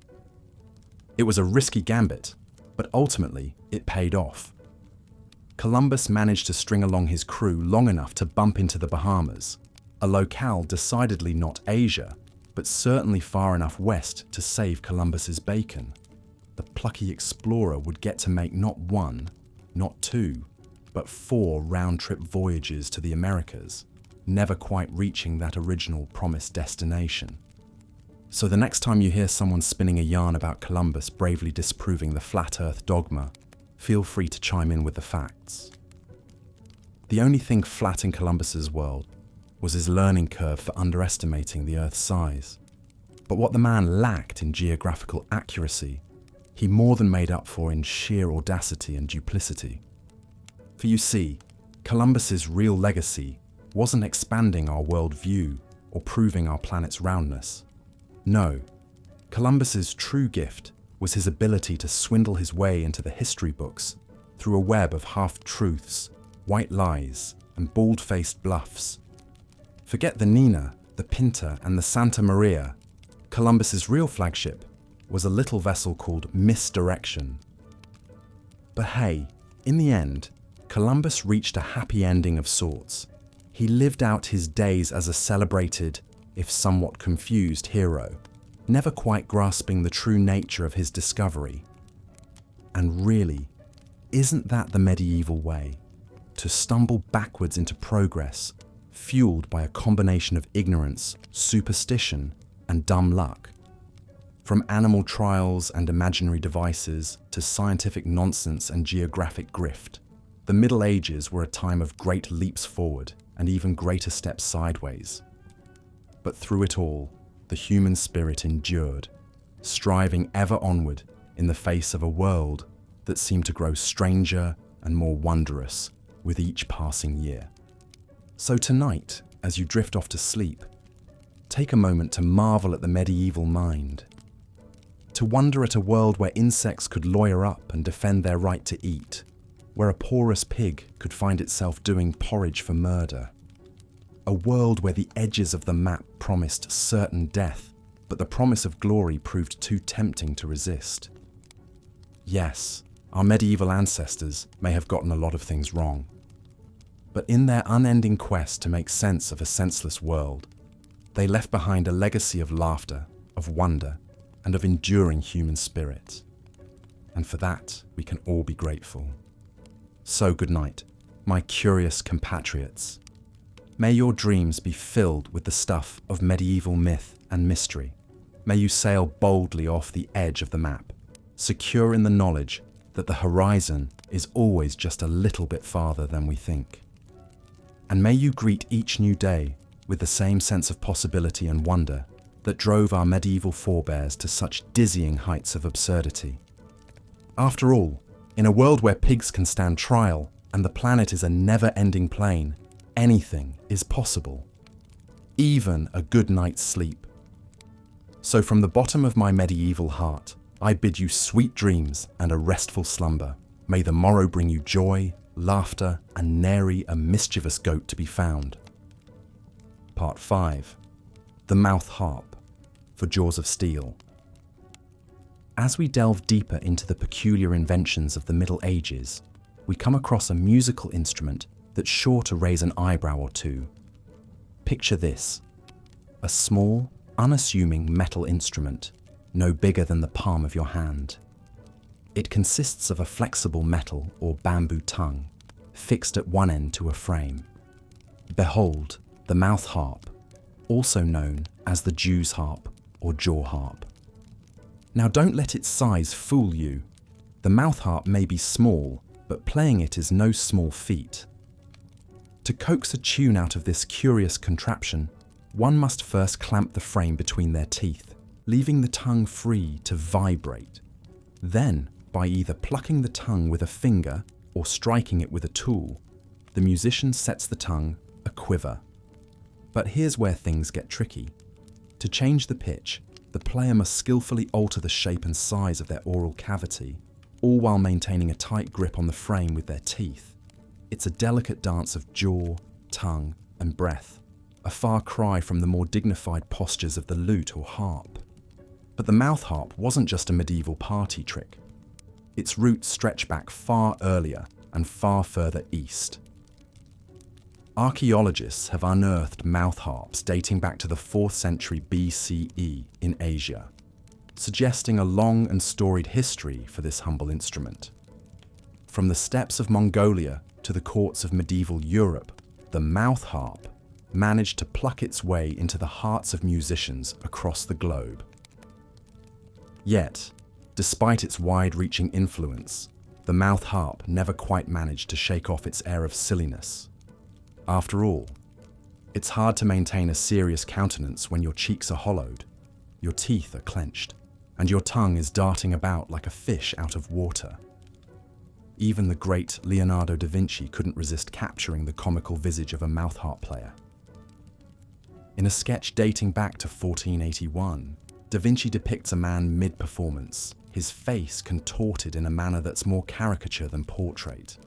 It's a testament to the mouth-harp's enduring ability to elicit a chuckle, even from one of history's most brilliant minds. But let's not write off the mouth-harp as a mere medieval gag gift. In the right hands, or rather, the right mouth, this instrument is capable of producing an array of sounds, from twangy drones to intricate melodies. Its unique timbre has even found its way into modern music, featuring in everything from folk tunes to heavy metal tracks. Not bad for an instrument that looks like it belongs in a dentist's toolkit rather than a musician's arsenal. As we imagine a medieval minstrel plying their trade with a mouth harp, we can't help but smile at the absurdity of it all. In a time when music was often a solemn affair, confined to the halls of castles and cathedrals, the mouth harp offered a playful respite. It's a reminder that even in the darkest of times, humanity's capacity for humour and whimsy endures. And so, as we drift off to sleep, let us tip our hats, or rather open our jaws, to the mighty mouth harp, a small but mighty testament to medieval ingenuity and silliness alike. Part 6. Animal Trials, Putting Pests in Prison. In our journey through the absurdities of the Middle Ages, we've encountered our fair share of bizarre inventions, but perhaps none are quite as perplexing as the practice of putting animals on trial. Yes, you heard that right. In medieval Europe, it wasn't uncommon for creatures of all kinds, from pigs to rats to locusts, to find themselves in the dock, facing charges that range from property damage to murder. On the surface, the idea of hauling a farm animal into court may seem like a joke. After all, how does one serve a subpoena to a swarm of locusts? Can a rat be held accountable for its actions? But for medieval jurists, these animal trials were no laughing matter. The proceedings were conducted with all the solemnity and formality of a human trial, complete with lawyers, jurors, and witnesses. Take, for example, the case of the weevils of Saint-Julien. In 1587, the tiny insects were put on trial for the crime of destroying local vineyards. The court appointed a lawyer to defend the weevils, who argued that the creatures were God's creation and therefore had a right to eat. The prosecution countered that the weevils' destruction of the vineyards was a threat to human survival. In the end, the court reached a compromise. The weevils were banished to a designated plot of land where they could munch away to their heart's content. But not all animal defendants were so lucky. In 1457, a rooster in Basel, Switzerland, found itself accused of a most heinous crime: laying an egg.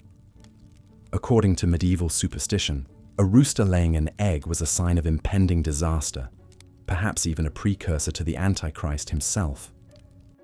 The court took the matter seriously, putting the poor bird on trial and ultimately condemning it to death by fire. One can only imagine the confusion of the rooster as it was led to the stake, its last cluck a plea for mercy. It's easy to dismiss these animal trials as mere medieval quirks, a product of a time when superstition reigned supreme. But they also offer a window into the complex relationship between humans and animals in the Middle Ages. In a world where animals were seen as both property and moral agents, subject to the same laws and punishments as their human counterparts, the line between beast and man was blurrier than we might imagine. Moreover, these trials reflect a deeply held belief in the power of the law to regulate all aspects of life, from the loftiest of human affairs to the lowliest of creatures. In a time when the rule of law was still a fragile concept, the idea that even a rat could have its day in court was a powerful one, a testament to the reach and authority of the legal system. And so, as we drift off to sleep, let us spare a thought for the animals of the Middle Ages, those unwitting defendants in the court of human justice, May their trials and tribulations remind us of the strange and wonderful ways in which our ancestors grappled with the world around them, and the enduring power of the law to shape our understanding of the natural order. And may we never find ourselves in the dock, defending our right to lay an egg or munch a vineyard. Part 7. The Flat Earth, Columbus's Big Bluff. As we near the end of our journey through the worst inventions of the Middle Ages, we come to perhaps the most enduring myth of all, the idea that Christopher Columbus proved the Earth was round. It's a tale as old as grade school history books, a story of one man's bravery in the face of a world that believed the Earth was flat. But here's the thing, it's all a big, fat lie. You see, by the time Columbus set sail in 1492, the idea of a spherical Earth was already old news. The ancient Greeks had figured it out centuries earlier, using a combination of observation and mathematical reasoning. By the Middle Ages, the Earth's roundness was accepted as fact by scholars and navigators alike. So why, then, do we still cling to the myth of Columbus as the great debunker of flat Earth thinking? The answer lies not in Columbus's navigational prowess, but in his skills as a master manipulator. You see, Columbus had a grand plan to secure funding for a voyage to the East Indies by sailing west across the Atlantic. The problem was, his calculations were way off. He grossly underestimated the size of the Earth and the distance to Asia, believing that a westward route would be much shorter than it actually was. To convince the Spanish crown to bankroll his voyage, Columbus had to get creative. He played up the promise of untold riches in the East, tantalizing the monarchs with tales of spices, silk, and gold. But he also had to downplay the risks of the journey, which is where the flat Earth myth comes in. By casting himself as a lone visionary, bravely setting out to prove the Earth's roundness against the naysayers and doubters, Columbus positioned himself as a hero of rationality and progress. In reality, Columbus's contemporaries weren't skeptical of his voyage because they thought the Earth was flat. They were skeptical because they knew the Earth was much larger than Columbus claimed, and they feared he and his crew would run out of food and water long before reaching Asia. And they were right. Columbus drastically misjudged the distance, and if not for the lucky happenstance of the Americas lying in his path, he and his men would have surely perished.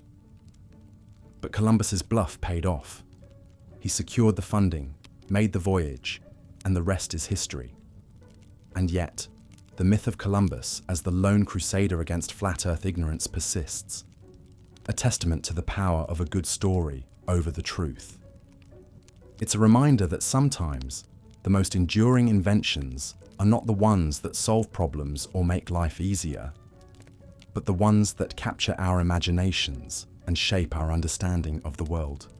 As we close our eyes and drift off to sleep, let us ponder the curious case of Christopher Columbus, the great navigator who got lost, the great visionary who couldn't do math, and the great debunker of a myth that never was.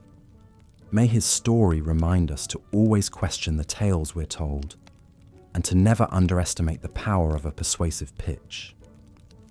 And may we dream of a world where truth trumps fiction, where progress is measured not in myths and legends, but in the steady march of knowledge and understanding. Good night, and sweet dreams of a round and wondrous Earth. Conclusion. And so, our whimsical journey through the worst inventions of the Middle Ages comes to a close. From the macabre dance of death to the silly songs of the mouth harp, from the imaginary chastity belts to the all-too-real animal trials, we've seen the medieval mind at its most absurd and its most inventive. It's easy to look back on these follies and foibles with a sense of superiority, to laugh at the strange beliefs and practices of a bygone era. But in truth, the medieval world was not so different from our own. Then as now, people grappled with the great questions of life and death, of faith and reason, of power and justice. And then, as now, they sometimes came up with answers that were a bit off the mark. But that's the beauty of human ingenuity, isn't it?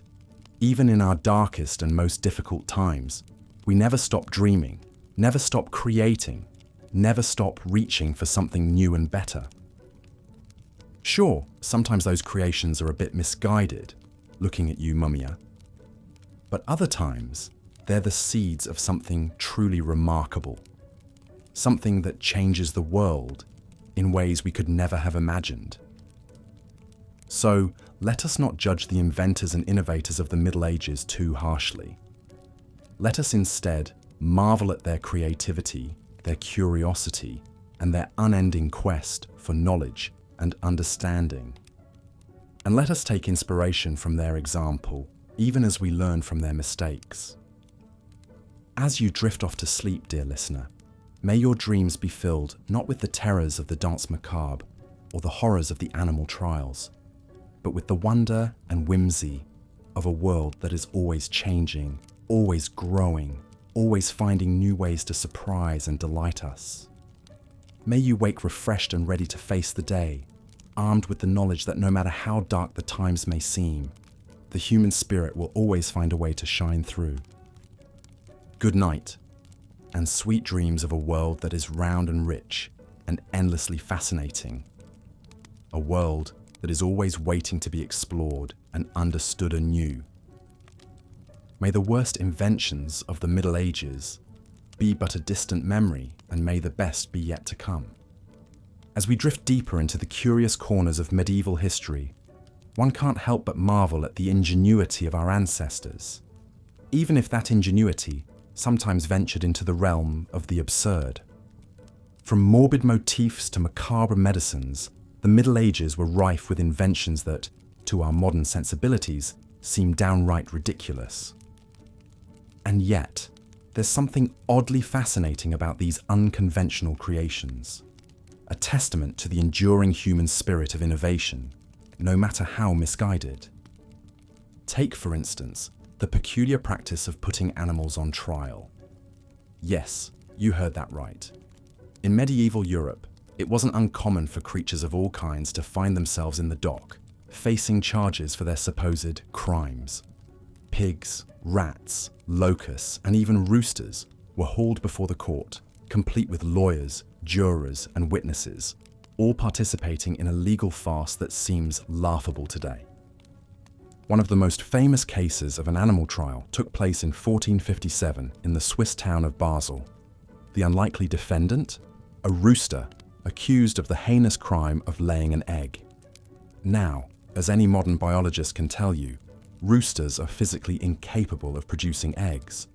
But try telling that to the good people of Basel, who were convinced this cockerel had committed an act of devilry. The rooster's trial was a spectacle to behold.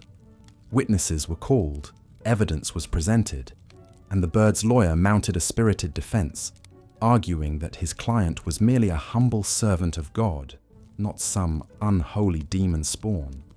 But alas, the prosecution's case was too strong, and the poor rooster was found guilty as charged. His sentence, death by burning at the stake, a fate usually reserved for witches and heretics. As the flames consumed the unfortunate bird, one can only imagine the sense of satisfaction felt by the townspeople of Basel. Justice had been served, and the natural order of things had been restored. Never mind that they had just executed an innocent animal for a biological impossibility. In the eyes of medieval law, the rooster had gotten what it deserved. But the absurdity of animal trials didn't end with our egg-laying rooster friend. Throughout the Middle Ages, all manner of creatures found themselves in legal hot water. In 1474, a pig in France was tried and executed for the murder of a child. In 1519, a horde of rats in the Italian town of Autun were summoned to court for destroying local barley crops. And in 1587, a swarm of locusts in Valence were put on trial for wreaking havoc on the region's vineyards. These trials may seem like the height of ridiculousness to us today, but they reflect a deeper truth about medieval attitudes toward animals. In a world where the line between human and beast was often blurred, where animals were seen as moral agents capable of sin and salvation, it made a strange sort of sense to hold them accountable for their actions, just like any other member of society. Of course, the notion of animal trials wasn't universally accepted, even in the Middle Ages. Some theologians and legal scholars argued that animals lacked the reason and free will necessary to be held liable for their actions. Others pointed out the logical inconsistencies of putting creatures on trial, given their inability to understand human language or the intricacies of the law. But for the most part, animal trials persisted throughout the medieval period, a testament to the power of superstition and the human need to find order in a chaotic world. It wasn't until the Age of Enlightenment that the practice finally fell out of favour, as a new generation of thinkers challenged the old ways of understanding the natural world. Today, we can look back on the phenomenon of animal trials with a mix of amusement and bemusement, a reminder of just how far we've come in our understanding of the animal kingdom. And yet, there's something oddly endearing about the idea of a rooster standing trial, a pig taking the stand, or a swarm of locusts facing judgment for their crimes. In a world that often feels all too serious, there's a certain charm to these moments of medieval whimsy, a reminder that even in the darkest of times, the human spirit could still find room for the absurd. As you drift off to sleep, let your mind wander back to those strange and silly times when roosters laid eggs and rats had their day in court. And take comfort in the knowledge that, no matter how ridiculous things may seem, the spark of human creativity and innovation will always find a way to shine through, even if it sometimes takes the form of a pig in the dock. But animal trials weren't the only absurdity to come out of the Middle Ages. As we delve deeper into the annals of history, we find ourselves face to face with one of the most enduring myths of the medieval period: the notion that Christopher Columbus, the famed explorer, was the first to prove that the Earth was round. It's a tale that's been told time and time again. How Columbus, armed with nothing but his wits and his unwavering belief in a spherical Earth, set out to challenge the flat Earth orthodoxy of his time. How he convinced the Spanish crown to fund his voyages, promising a faster route to the riches of the East. And how, through his daring and determination, he finally proved to the world that the Earth was not, in fact, a flat disk, but a glorious globe waiting to be explored. It's a stirring story, to be sure, but it's also complete and utter nonsense. The truth is, by the time Columbus set sail in 1492, the idea of a spherical Earth had been widely accepted among educated Europeans for centuries. Ancient Greek scholars like Aristotle and Ptolemy had long since established the Earth's roundness through observation and logical deduction, and their ideas had been passed down through the ages by Islamic and Christian thinkers alike. So why then do we continue to cling to the myth of Columbus as the great flat Earth debunker? Part of it, no doubt, has to do with the man's own self-aggrandizing tendencies. Columbus, it seems, was a master of self-promotion, spinning tales of his own genius and bravery to anyone who would listen. In his letters and journals, he repeatedly claimed to have proven the Earth's roundness through his voyages, conveniently ignoring the fact that this was already common knowledge among the learned elite. But Columbus's true innovation, it could be argued, was not his supposed proof of a spherical Earth, but rather his skill as a master manipulator. For you see, Columbus was a man with a plan to secure funding for his ambitious voyages to the East. And to do that, he needed to convince the Spanish crown that his idea was not only feasible, but profitable. So Columbus set to work, spinning a web of exaggerations and half-truths designed to sway the monarchs in his favor. He claimed, for instance, that the distance between Europe and Asia was much shorter than it actually was, and that a westward route would be far faster and easier than the traditional overland journey. He also played up the potential for riches and glory, promising the Spanish rulers vast troves of gold, spices, and other valuable goods just waiting to be claimed. In the end, Columbus's gambit paid off. Queen Isabella and King Ferdinand, swayed by his grandiose promises and his sheer force of personality, agreed to fund his voyages. And so, in August of 1492, Columbus set sail from Spain with 3 small ships and a crew of intrepid adventurers, ready to make history. But Columbus's penchant for manipulation didn't end there.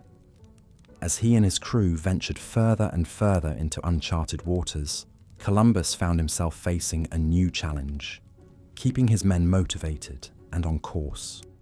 With no land in sight and supplies running low, the crew grew restless and mutinous, threatening to turn back and abandon the mission. Faced with this crisis, Columbus once again turned to his talents as a master manipulator. He began to lie to his crew about the distances they had traveled, claiming they had come much farther than they actually had. He also played up the promise of riches and glory waiting just over the horizon, painting a picture of a lush and bountiful land that would make all their hardships worthwhile. Through a combination of deception and sheer force of will, Columbus managed to keep his crew in line and on course. And when they finally did make landfall in October of 1492, it was not in the East Indies as Columbus had promised, but rather on the shores of a brand new world, the Americas. In the end, Columbus's legacy is a complex one. On the one hand, he was undoubtedly a skilled navigator and a brave explorer, willing to venture into the unknown in pursuit of his dreams. But on the other hand, he was also a ruthless colonizer, responsible for the enslavement and exploitation of countless indigenous peoples in the New World. And of course, there is the enduring myth of Columbus as the great flat Earth debunker. A myth that, while thoroughly debunked by modern scholarship, continues to persist in the popular imagination. Perhaps it speaks to our desire for a simple, heroic narrative. The idea of one man standing up against the ignorance of his time and proving the truth through sheer force of will. But the reality, as is so often the case, is far more complex. Columbus may have been a master manipulator, but he was no flat Earth visionary. And while his voyages did indeed change the course of history, they were not the unqualified triumph of reason over superstition that the myth would have us believe. As you drift off to sleep, ponder these complexities, the ways in which our understanding of the past is shaped by the stories we tell ourselves, and the ways in which even the most enduring myths can be challenged and overturned by the light of historical truth. And take comfort in the knowledge that, no matter how great the deception or how deep the ignorance, the human spirit will always strive for greater understanding, even if it sometimes takes a few centuries to get there. And so, as we come to the end of our journey through the worst inventions of the Middle Ages, let us take a moment to reflect on all that we've learned. From the morbid fascinations of the danse macabre to the bizarre quackery of powdered mummy medicine, from the jaw-aching absurdity of the mouth harp to the outright silliness of animal trials, the medieval period was a time of great contrasts, a time when the human spirit could soar to great heights of creativity and ingenuity, even as it wallowed in the depths of superstition and ignorance. But perhaps that is the great lesson of medieval history, that even in the darkest of times, the spark of human curiosity and invention could not be extinguished. Yes, our ancestors may have believed in flat earths and egg-laying roosters, but they also built soaring cathedrals and intricate clocks, composed haunting melodies and stirring epics, and laid the foundations for the modern world we know today. And so, as you drift off to sleep, let your mind wander back to those strange and distant times when the world was a little darker, a little more mysterious, and a little more absurd. Let yourself be lulled by the soft strains of the mouth harp, the gentle clacking of the chastity belt and the soothing whispers of the danse macabre. And know that no matter how ridiculous or how sublime, the inventions of the past are always with us, shaping our present and guiding us into the future. Good night, dear listener, and sweet medieval dreams. May your slumbers be filled with visions of mummies and monkeys, pigs and popes, and all the glorious absurdities of a world long gone, but never forgotten. For in the end, it is the very strangeness of history that makes it so endlessly fascinating. A reminder that, no matter how far we may have come, we are all still human, still fallible, and still capable of both the ridiculous and the sublime. So rest now, and let the worst inventions of the Middle Ages carry you off to a land of wonder and whimsy, where the impossible becomes possible, and the absurd becomes the everyday.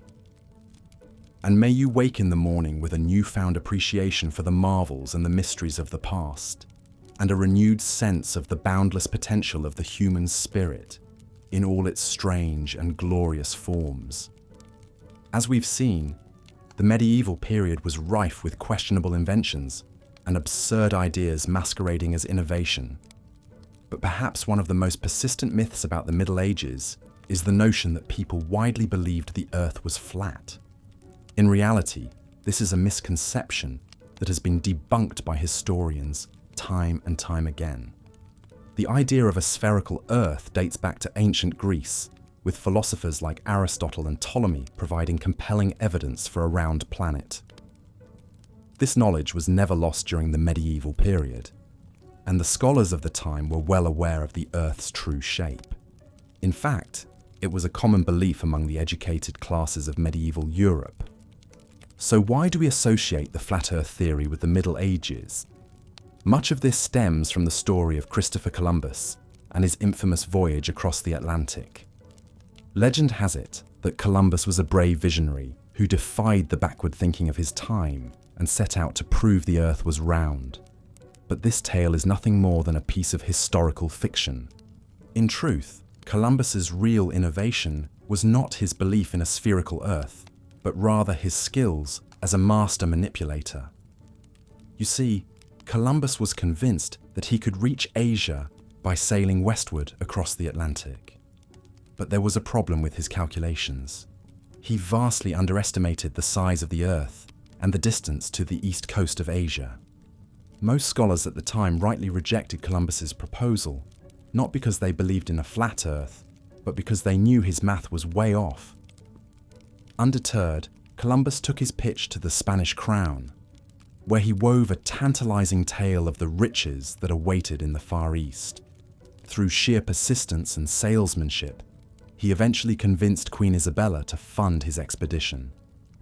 But Columbus's deceptions didn't end there. Once his voyage was underway, he consistently lied to his crew about the distances they had traveled. He knew that if the sailors discovered just how far off course they were, they might mutiny and turn back. So he kept two sets of logs, one with the true distances and another with shorter distances to show the crew. It was a risky gambit, but it paid off when they eventually landed in the Bahamas. In the end, Columbus didn't discover a new route to Asia or prove the Earth was round. His real feat was swindling the Spanish monarchy and deceiving his own crew to keep his far-fetched voyage on track. It's a testament to his skills as a conman, but hardly the stuff of heroic legend. So the next time someone tries to tell you that Columbus bravely defied the flat Earth beliefs of his time, you can set the record straight. The real story is far less noble, but perhaps more intriguing. A tale of a master manipulator who peddled his own fictions to achieve his goals. As we come to the end of our journey through the worst inventions of medieval times, it's clear that human ingenuity takes many forms, some brilliant, some misguided, and some just plain absurd. From the morbid fad for mumia medicine to the silliness of animal trials, the Middle Ages were a time of great leaps and strange stumbles. But in a way, that's what makes this period so fascinating. For all its flaws and foibles, The medieval world was a crucible of innovation, a time when people were striving to make sense of their world and improve their lot in life. Some of their efforts were successful, some were silly, and some were simply bizarre. But they all reflect the enduring human drive to create, to explore, and to understand. So as you drift off to sleep, ponder these medieval marvels and mishaps. Let your mind wander through the twisting streets of a medieval town, past the macabre frescoes of the Danse Macabre and the clinking workshops of chastity belt forgers. Imagine the echoes of a mouth harp playing a jaunty tune, or the frantic squeaking of a rat on trial for its life. These vignettes may be absurd, but they are also strangely endearing, reminders of a time when the world was still vast and mysterious, and people were grappling with the big questions of life, death, and everything in between. So embrace the silliness and the strangeness, and let these medieval tales carry you off to a land of dreams. And if you've enjoyed our whimsical tour through the worst inventions of the Middle Ages, we humbly invite you to like this video and subscribe to our channel. We promise to keep bringing you the most boring and sleep-inducing history content we can muster. Until next time, sweet dreams and good night.